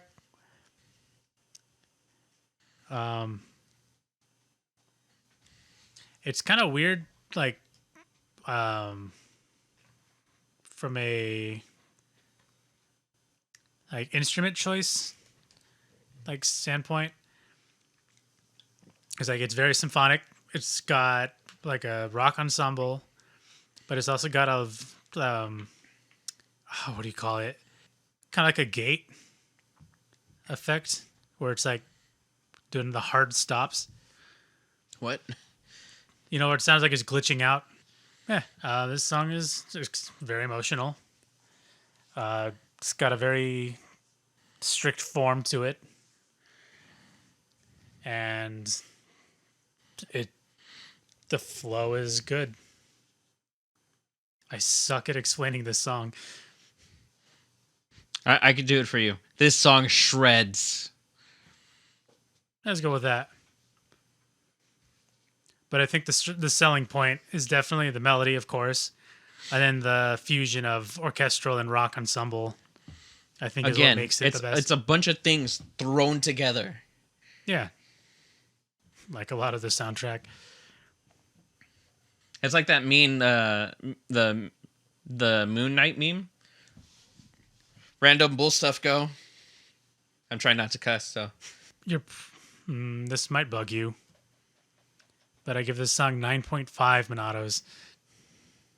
This was a 10. It's a 10, Cody. Nope. This is a 10. It's really close. No, it's a 10. Nope. Just tell me it's a 10. If you got nothing else to add, I don't. we'll go to the next one. The battle is upon us. So this song, the first thing that came to mind, it reminds me of Braveheart. Well, it's funny you say that because it's very similar. I mean, it's about near the end of the game-ish. Pretty much the forces of people that you've met along the way. So this goes from the regular people that are more humanoid to the Nopon and the Hyantia, all working together to fight the Mechon that are a constant threat to the people of Bionis. So they're getting ready to fight this big battle while you're pretty much storming the Mechonis in that time. Just on that description alone, I'm going to have to bump up from my original score because Really? I was right. I mean, the song itself is kind of self-explanatory with like the going to war feel. Like you feel like a battle is coming, obviously, with the name that it provides. So I can't really think of anything to really say about the song itself other than it's exactly what it says it is. So on a just listenable or listening like score, I gave it a 7. But because I was like perfectly right on the money of the mental imagery without having played the game, I think I'm going to bump it up to an 8.5. Really? That's Yeah. actually quite a bit. I'd give this song a 7. I think it just fits too much thematically. Now you're going to see edits of Braveheart with this song instead. So this is Agnaritha, which is the Mechonis capital. Home, used to be home of the Machina. Oh, so the day version, I guess. Yes, this is the day version. So the city itself is essentially destroyed, except for some structures that is still intact, but it's essentially been laid to waste. Multiple things being destroyed. Corpses of Telethia, which is like a dinosaur or bird dinosaur-like creatures laying all over the place, and the lifeless Mechon that surround the place. So I feel like both this and the night version do something really well, which accentuates the lonely, hollow feeling of the city. Because this is an entire city that this is supposed to be for. So kind of on the same tones of Alchemoth and Frontier Village. I just want to point out that I'm right again. So just going from the last song that played to this song and how sad it sounds, I hit the nail on the head with exactly what happened. Okay. Well, And I think this song fits it perfectly well for that. I agree. I believe actually both this version and the next version that we'll listen to does it perfectly. It does the place so much justice in bringing out the emotion that you feel when you go through this hollow and empty area. It's almost saddening because this place, the place itself, used to be full of life, robotic life, but it's now home to robotic not life. It's how I would describe it. Very eloquent. I am a man of very few good words. So I agree. Like, obviously not having played it, the song is sad just listening to it. But once the song gets going, it becomes less sad and more just kind of like overall emotional, if that makes any sense. I understand that. Like, honestly, it kind of reminds me of it's slightly Chinese themed. Yeah, I can kind of get the Eastern feel for it. And there's one little note I wanted to make. I think during the later half of this song, there's like these the pulsing string section. I think that's like the hardest hitting point in the song. The song's great. It's really great. I honestly don't know which one I prefer of the two. Obviously, my opinion for Phallic Mountain is going to stand with Night. But I honestly think that both this and the night version are very close, and it's hard to say which one is better, in my opinion. At least personally. I would give the day version a 7. I actually give this one a 9. All right. Was not expecting that. Yeah, I really like this song. Now, you know what? No. I'm actually going to bump it up. I'm going to give it an 8. Because I actually really liked listening to it again. All right. Now we'll go with the night theme for Agnaritha. And it is the same piano progression or piano melody being played. It's the song being played on a piano. Doesn't it get played on a piano in the first one? I don't know. I'm fairly sure it is. But, I mean, we just listened to it. But anyways, this one is played slower and there's a little bit more empty space in the sound. So it does the same thing that the day version does, but in a different way. It provides the lonely feeling while using the same sound, but just slows it down. So you're right. It's emptier, but still gets the main message across. And I think for that reason, I like it less. But it's still not, again, it's not bad at all. I just like it less than the last version. But I want to point out something. This is the first instance I can say that it feels like Cold Steel 4 literally just took this song and put it in its own game. Even down in the instruments are the exact same. I'm probably not at that point yet. You need to hurry up. I know. I'm really bad about it. I beat it in November. Hey, man. A lot of going on. Oh, yeah, it's emptier, it's slower. Still emotional. I give it a 6. Minatos. I still give it 9 Minatos. Like I said, I really like both versions. So now we're to another weird song. This is a battle song, by the way. I actually would have assumed this was a cutscene with how many cutscene songs there were. Nope. This one is played whenever you get attacked by an enemy that you're not ready for. That makes sense. And if you hear this song, it means you're not fighting enough enemies and you're not hearing mechanical rhythm enough. So you need to run away, go back, fight the enemy again, so you can play the proper song. But with that said, I don't think the song is bad.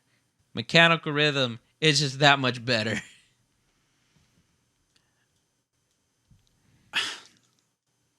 I personally don't really like the song, but I like the idea of it, if that makes any sense. I don't know if I'm following. So this song is very clearly DMC styled. Kinda. This is also the first time that I've heard a D&B song or style in JRPG. I don't know if you remember what D&B stands for. No. Drum and bass. Oh, yeah, that's right. I just don't really find it listenable. It kind of feels like it's noise. I mean, it's just like they said, all right, go ham. All right, cool. We'll just slam our hands and faces into the instruments. And that's kind of like the structure of it, pretty much. But yeah, like you said, it's not bad. Not bad, but there's a much better song you could be listening to. I didn't pick this up the first time listening to it, but they just use the record scratch sound that they use in Jet Set Radio. I had a feeling you were going to say that. That is bizarre. I give it 6. 6 Minatos. I give it 5 Minatos. It's very smack dab in the center. Now, time for you to gush. This is the Xenosaga song. This is. I was going to be upset if you didn't catch it. Now, I want to preface this because I really like this song, despite the fact I was stuck listening to the song for about 2 to 3 hours. I remember that. Now, again, spoilers. The song Zanza the Divine is the final boss song. It is one of the top 3 songs in my opinion. And it really works as the final fight of the game. Because this plays on all 3 forms of the final boss. And it's so good. So good. It has like this weird like heavy guitar riff mixing with like violins, the Celtic vocals. It mixes all these very weird sounds together. Again, random things just being thrown out, just mixing together. It's don't understand it, but that's just the Xenoblade kind of thing for it. I'm gonna sum up what you just said into simpler words. What? So I already mentioned the song before, but this is Minami Kyota's take on Godsibb. It's literally Godsibb. It's funny that you say that. So, Xenosaga is part of the Xeno series. Yep. Xenoblade is loosely based off that same series. So there are certain things that are very similar that are taken directly from it. Because it is the same person who wrote the same story. And not only that, by proxy, Xenoblade is connected to Xenogear. Which is even older. Yep. So you can almost say that this is kind of a callback to an older game, which is very loosely connected. I would say it's connected in the sense that the creators are the same and the story runs very parallel to one another. As for the song itself, I don't have a lot to talk about. Like, pretty much just summing it up already. Like, it's Godsibb. Yeah, it's Godsibb. But I feel like I really enjoy both songs. Whether it's Godsibb or Zanza the Divine. This is no slight on Kyoto's stuff, but I think Godsibb is just so much better production wise. Like there's something about this song's sounds feel kind of stunted. I mean, it could probably be more grandeur, but I feel like the song itself fits really well. The musical quality is really good. I feel like it has it all.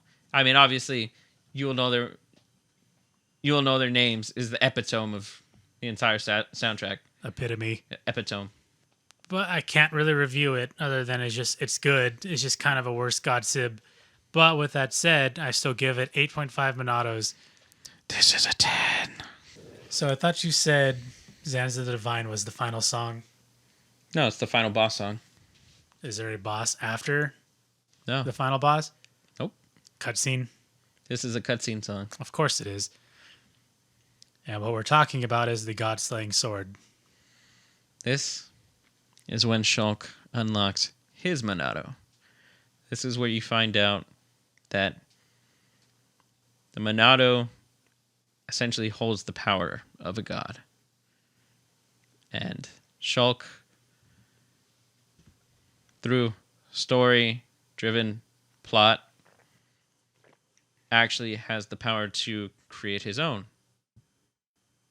and he uses his to slay the big bad guy, which is Zanza. For the fact that the sword itself represents like a holy weapon or a divine weapon, the Celtic vocals, along with the church bells and it, or maybe I should say this, the church chorus and Celtic chorus and church sounds that it has,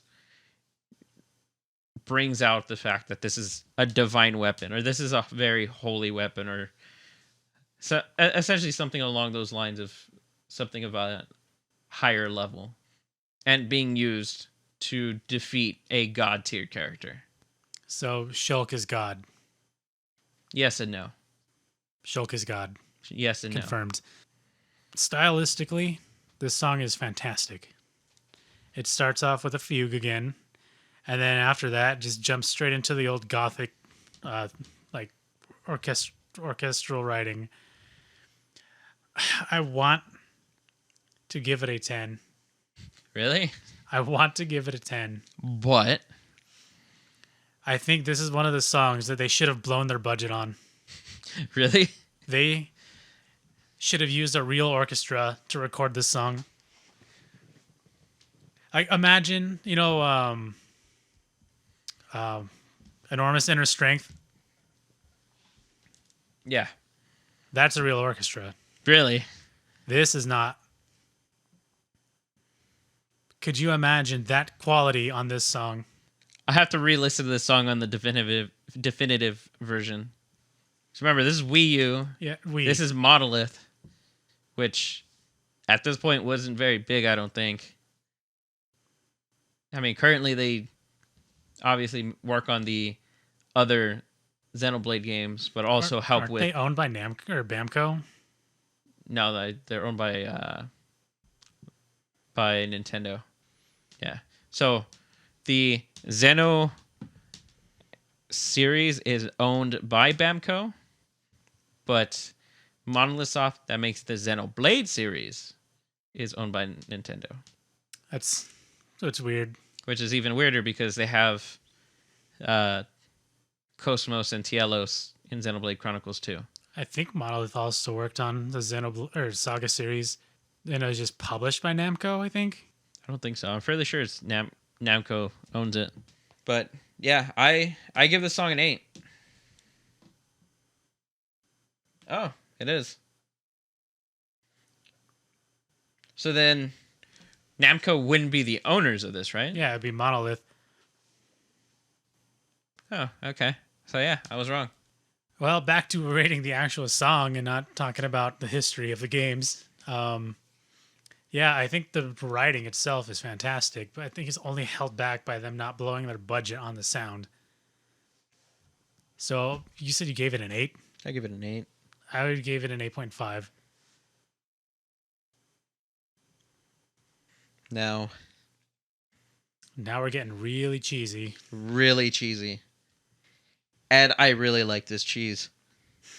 Again, I am not a love song person. This song is love song as heck.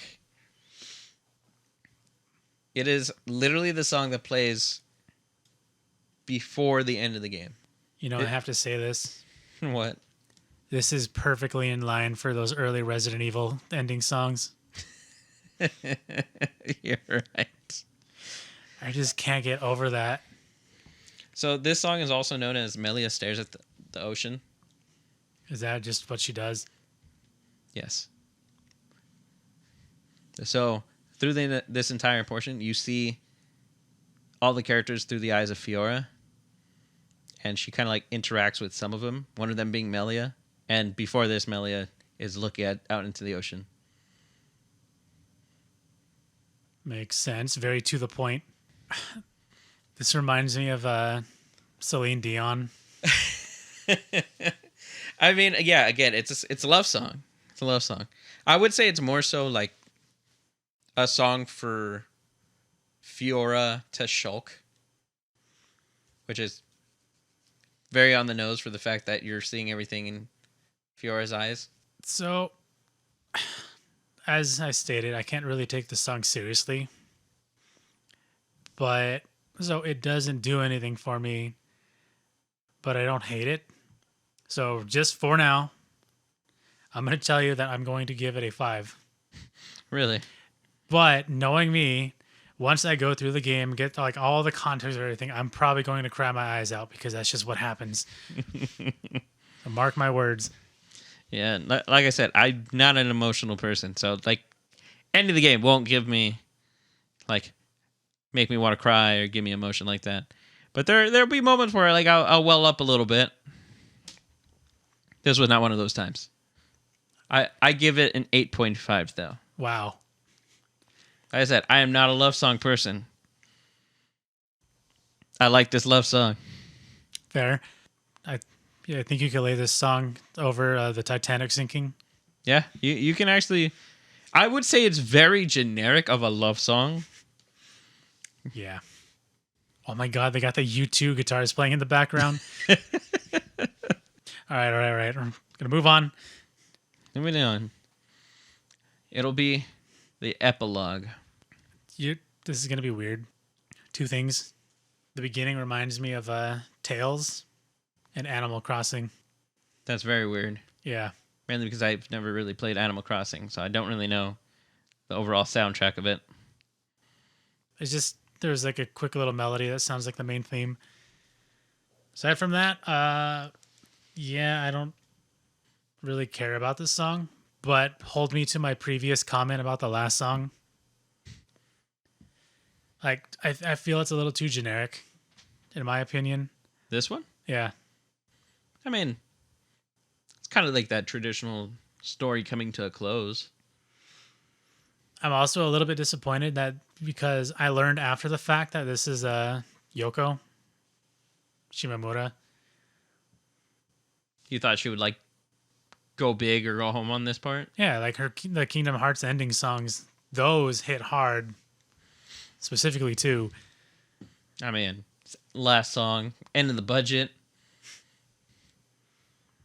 But it's just, it's whatever. I mean, it's a solid ending in my opinion. But as I just said, wait till I beat the game, and I'm sure I'll dehydrate. It's okay. Whenever you get to the game. Someday. Around the time I finished Trails of Cold Steel 4.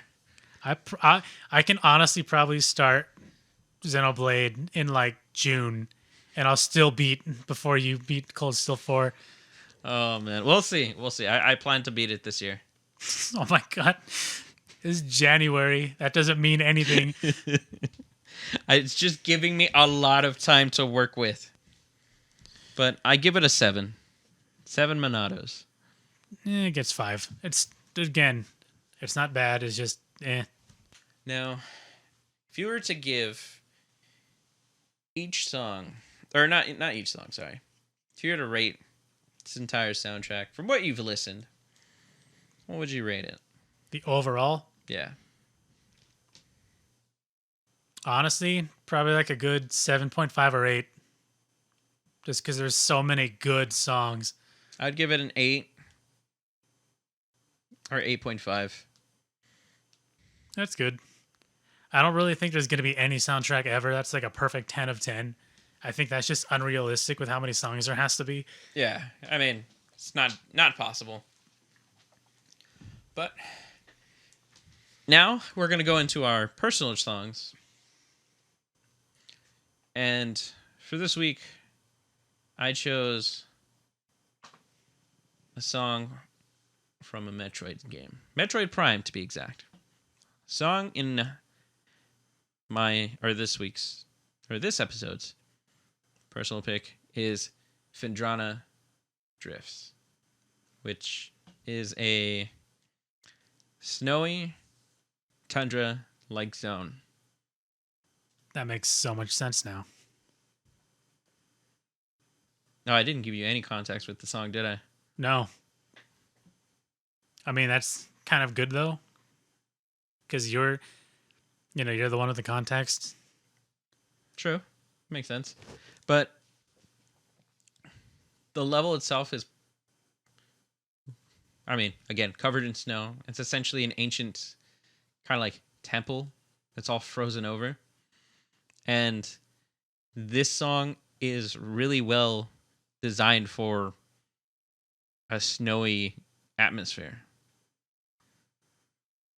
It's calm, serene. It has like that crystally sound that a lot of games tend to use when incorporating an ice region or a frozen tundra or anything that has to deal with colder temperatures.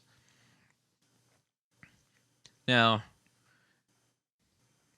the reason I picked this song is it's probably one of my favorite Metroid Prime areas. I don't know if it's because I've been in this area the longest or probably because it's just the most fun to be in, from the type of enemies that you have to fight there to the random stupid puzzles that they make you do. But it's a really calming and enjoyable place. The music, atmosphere, I love snow levels. Or I would say a majority of the time I like snow levels. And it's also a nostalgic feel for me because I've played this game so much when I was a kid. But what is that? Bells or synth? It's like a mix between a electronic like hi-hat and sleigh bell. Yeah, like the instruments that they use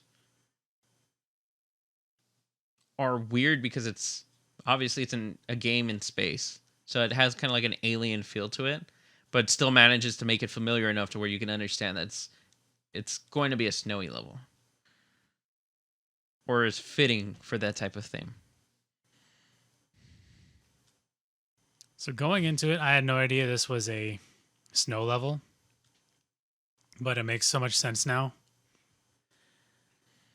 So the review I gave is that it uses the sound that composers used like back in the early 2000s to like late 2000s, where it's kind of like the general sound for like sky or space music. And I think it hits that really well. It's sort of weird. Like it's in this weird halfway point between being ambient and musical. Like it kind of switches between the two of them. You know, hearing it the second time, I do like it more than I liked it on my first listen through. I mean, obviously, I have no attachment to the game because I've never played it. But I think it is nice. Like, Yeah. it's very calming, especially for the things you see in Metroid. Yeah, alien monsters. But to what you're saying, it has an alien sound to it, and obviously it's gotta be a bit alien because space bounty hunter in space, going on different planets and stuff. But also the ambient to soundtrack, it's pretty much for that entire region, and that's kind of like the same thing for a lot of different areas. Not every area, but a lot of them, where it's just kind of more ambient at times, and then just becomes a little bit more musical, and then it just kind of goes back and forth as you're pretty much transitioning through different doors, different parts of the level. It's kind of adds to that feel, like you're constantly in motion, or you're traversing most of this terrain. I don't have anything to add after that. Okay. I'll rate the song as an 8.5. So just going off like the 4 songs I know from the whole Metroid series, this is probably on like the slightly higher side, like 6.5. Which I feel like it's enough to stand out. Okay. That's really all I got. All right. Now will be your song. So we've talked about this series to death on today's episode alone. Oh yeah. because of so many similarities. But I chose Aria, Holy Saint, Holy Spirit from Trails of Cold Steel. Now, this song technically isn't in the soundtrack itself. It's a rearrangement made after the fact that the game was made. So the original song that is based on is Castle of the Saint, which plays in Lohengrin Castle. And I won't say more than that. But, oh man, first time I heard this song, I was in love. I'm not an opera guy whatsoever, but there's something about this song in particular that just draws me like a magnet. I just found this song on YouTube. Like, I don't even know how it came up. It's like, and it's even funnier. It's like I don't remember the original song either. I just remember hearing this, and then someone said in the comments, like, "Oh yeah, it's based on like whatever the song is, Castle of the Saint." And I listened to it, and sure enough, and then I really got into the song, like enough to download it and put it on my iPod. And then, to my surprise, this song is actually used in Cold Steel 2 during the Spirit Shrines.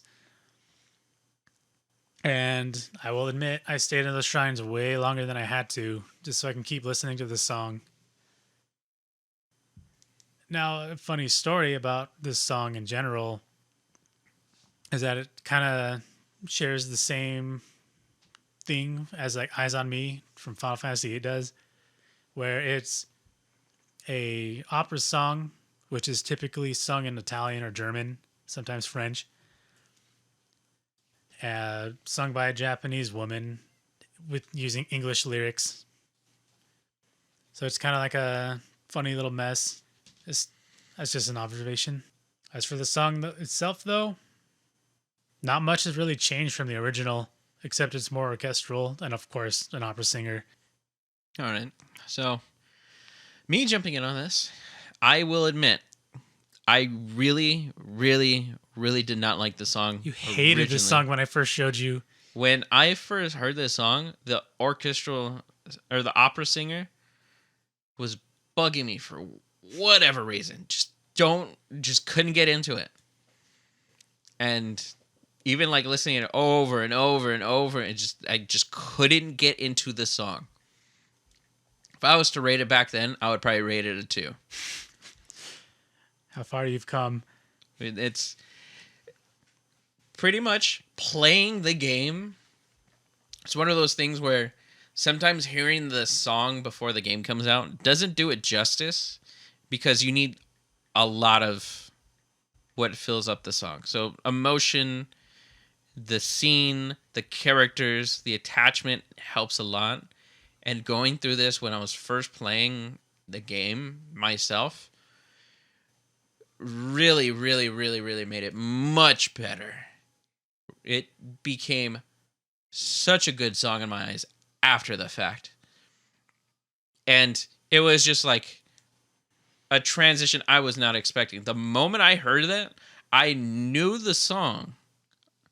I knew I originally didn't like it, but just whatever reason, everything just clicked. It was just like a light bulb going on. And it's when it turned into my, like, not favorite song, but I really liked the song. It turned into an 8 in my opinion. A 2 to an 8 is a huge jump. Exactly. So this is where I think judging a song just solely based off what you hear doesn't always fit, especially for video game music. Sometimes there's certain feelings or certain scenes or certain things that you might be missing from it. Context matters. It really does. It can be what changes a 2 to an 8, like this song did. And I mean, sometimes it's even just if you really like a series enough, or if you really like a game, or if you really like a movie, or if you really like a band. It doesn't really matter. I guess it's usually within the same type of medium for music. Um, sometimes just kind of like giving the song an honest chance when the stars align. I guess it just works. I don't know what really to really say exactly what I like about the song. It's just I like the overall sound of it. I mean, the opera singer I still kind of meme on a little bit, but outside of that, it's good. It's orchestral. The opera singing's really good, and it's at least for how the song makes me feel. It is one of those songs where it kind of feels like it has a little bit more emotion to it once I remember how much I really like playing the game or going through the story or experiencing what the characters of this game go through. And again, this is The Legend of Heroes Trails of a Cold Steel 1 and 2 at this point in the series. Where, at least in the West, it's out with 4, but hearing the 2 different versions was obviously dope. But there's really not much for me to really add. Song good. Song really good. Once the stars align.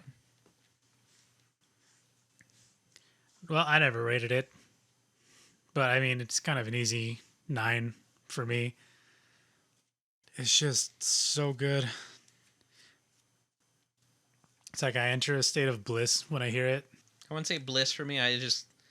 It reminds me of the story, and I really like certain characters and certain emotions that I get with certain characters. Is there anything else? Yeah, I think this is where we would end. Thank you guys again for joining us on another episode of VGOSTRAM. Again, leave your comments down below for anything that you've liked. If there's a song that stuck out to you that you really enjoyed listening through our playlist or even our individual songs, feel free to comment, like and subscribe. And that's it from me. I don't have anything else to add myself. Maybe down the road, we'll collect suggestions and review them. Yeah, we'll definitely be open for the thought of not just reviewing games that we've played, but I mean, if we get top comments saying or requesting even listening to a certain song or even a certain soundtrack, we'd be totally down to do it. So, Don't be afraid. hopefully as we grow, we'll get that done every so often as well. Oh, did you even have a song for the next episode? I forgot about that. Next episode will be about your top 10 character themes. Okay. So anything that could be construed as someone's theme will work. Okay, so that's going to be a bit of... You said top 10? Top 10 each. Okay. That'll be interesting to do. Yeah. Thought every once in a while we should kind of shake up the format a bit. I like it. But yeah, I don't know which one of the songs I'll be using. I don't know if you have anything already done. No. Okay. So that'll be all for us this week, or this episode.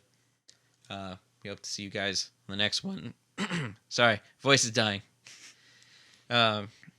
Again, please like, comment, subscribe. Do all that fun stuff.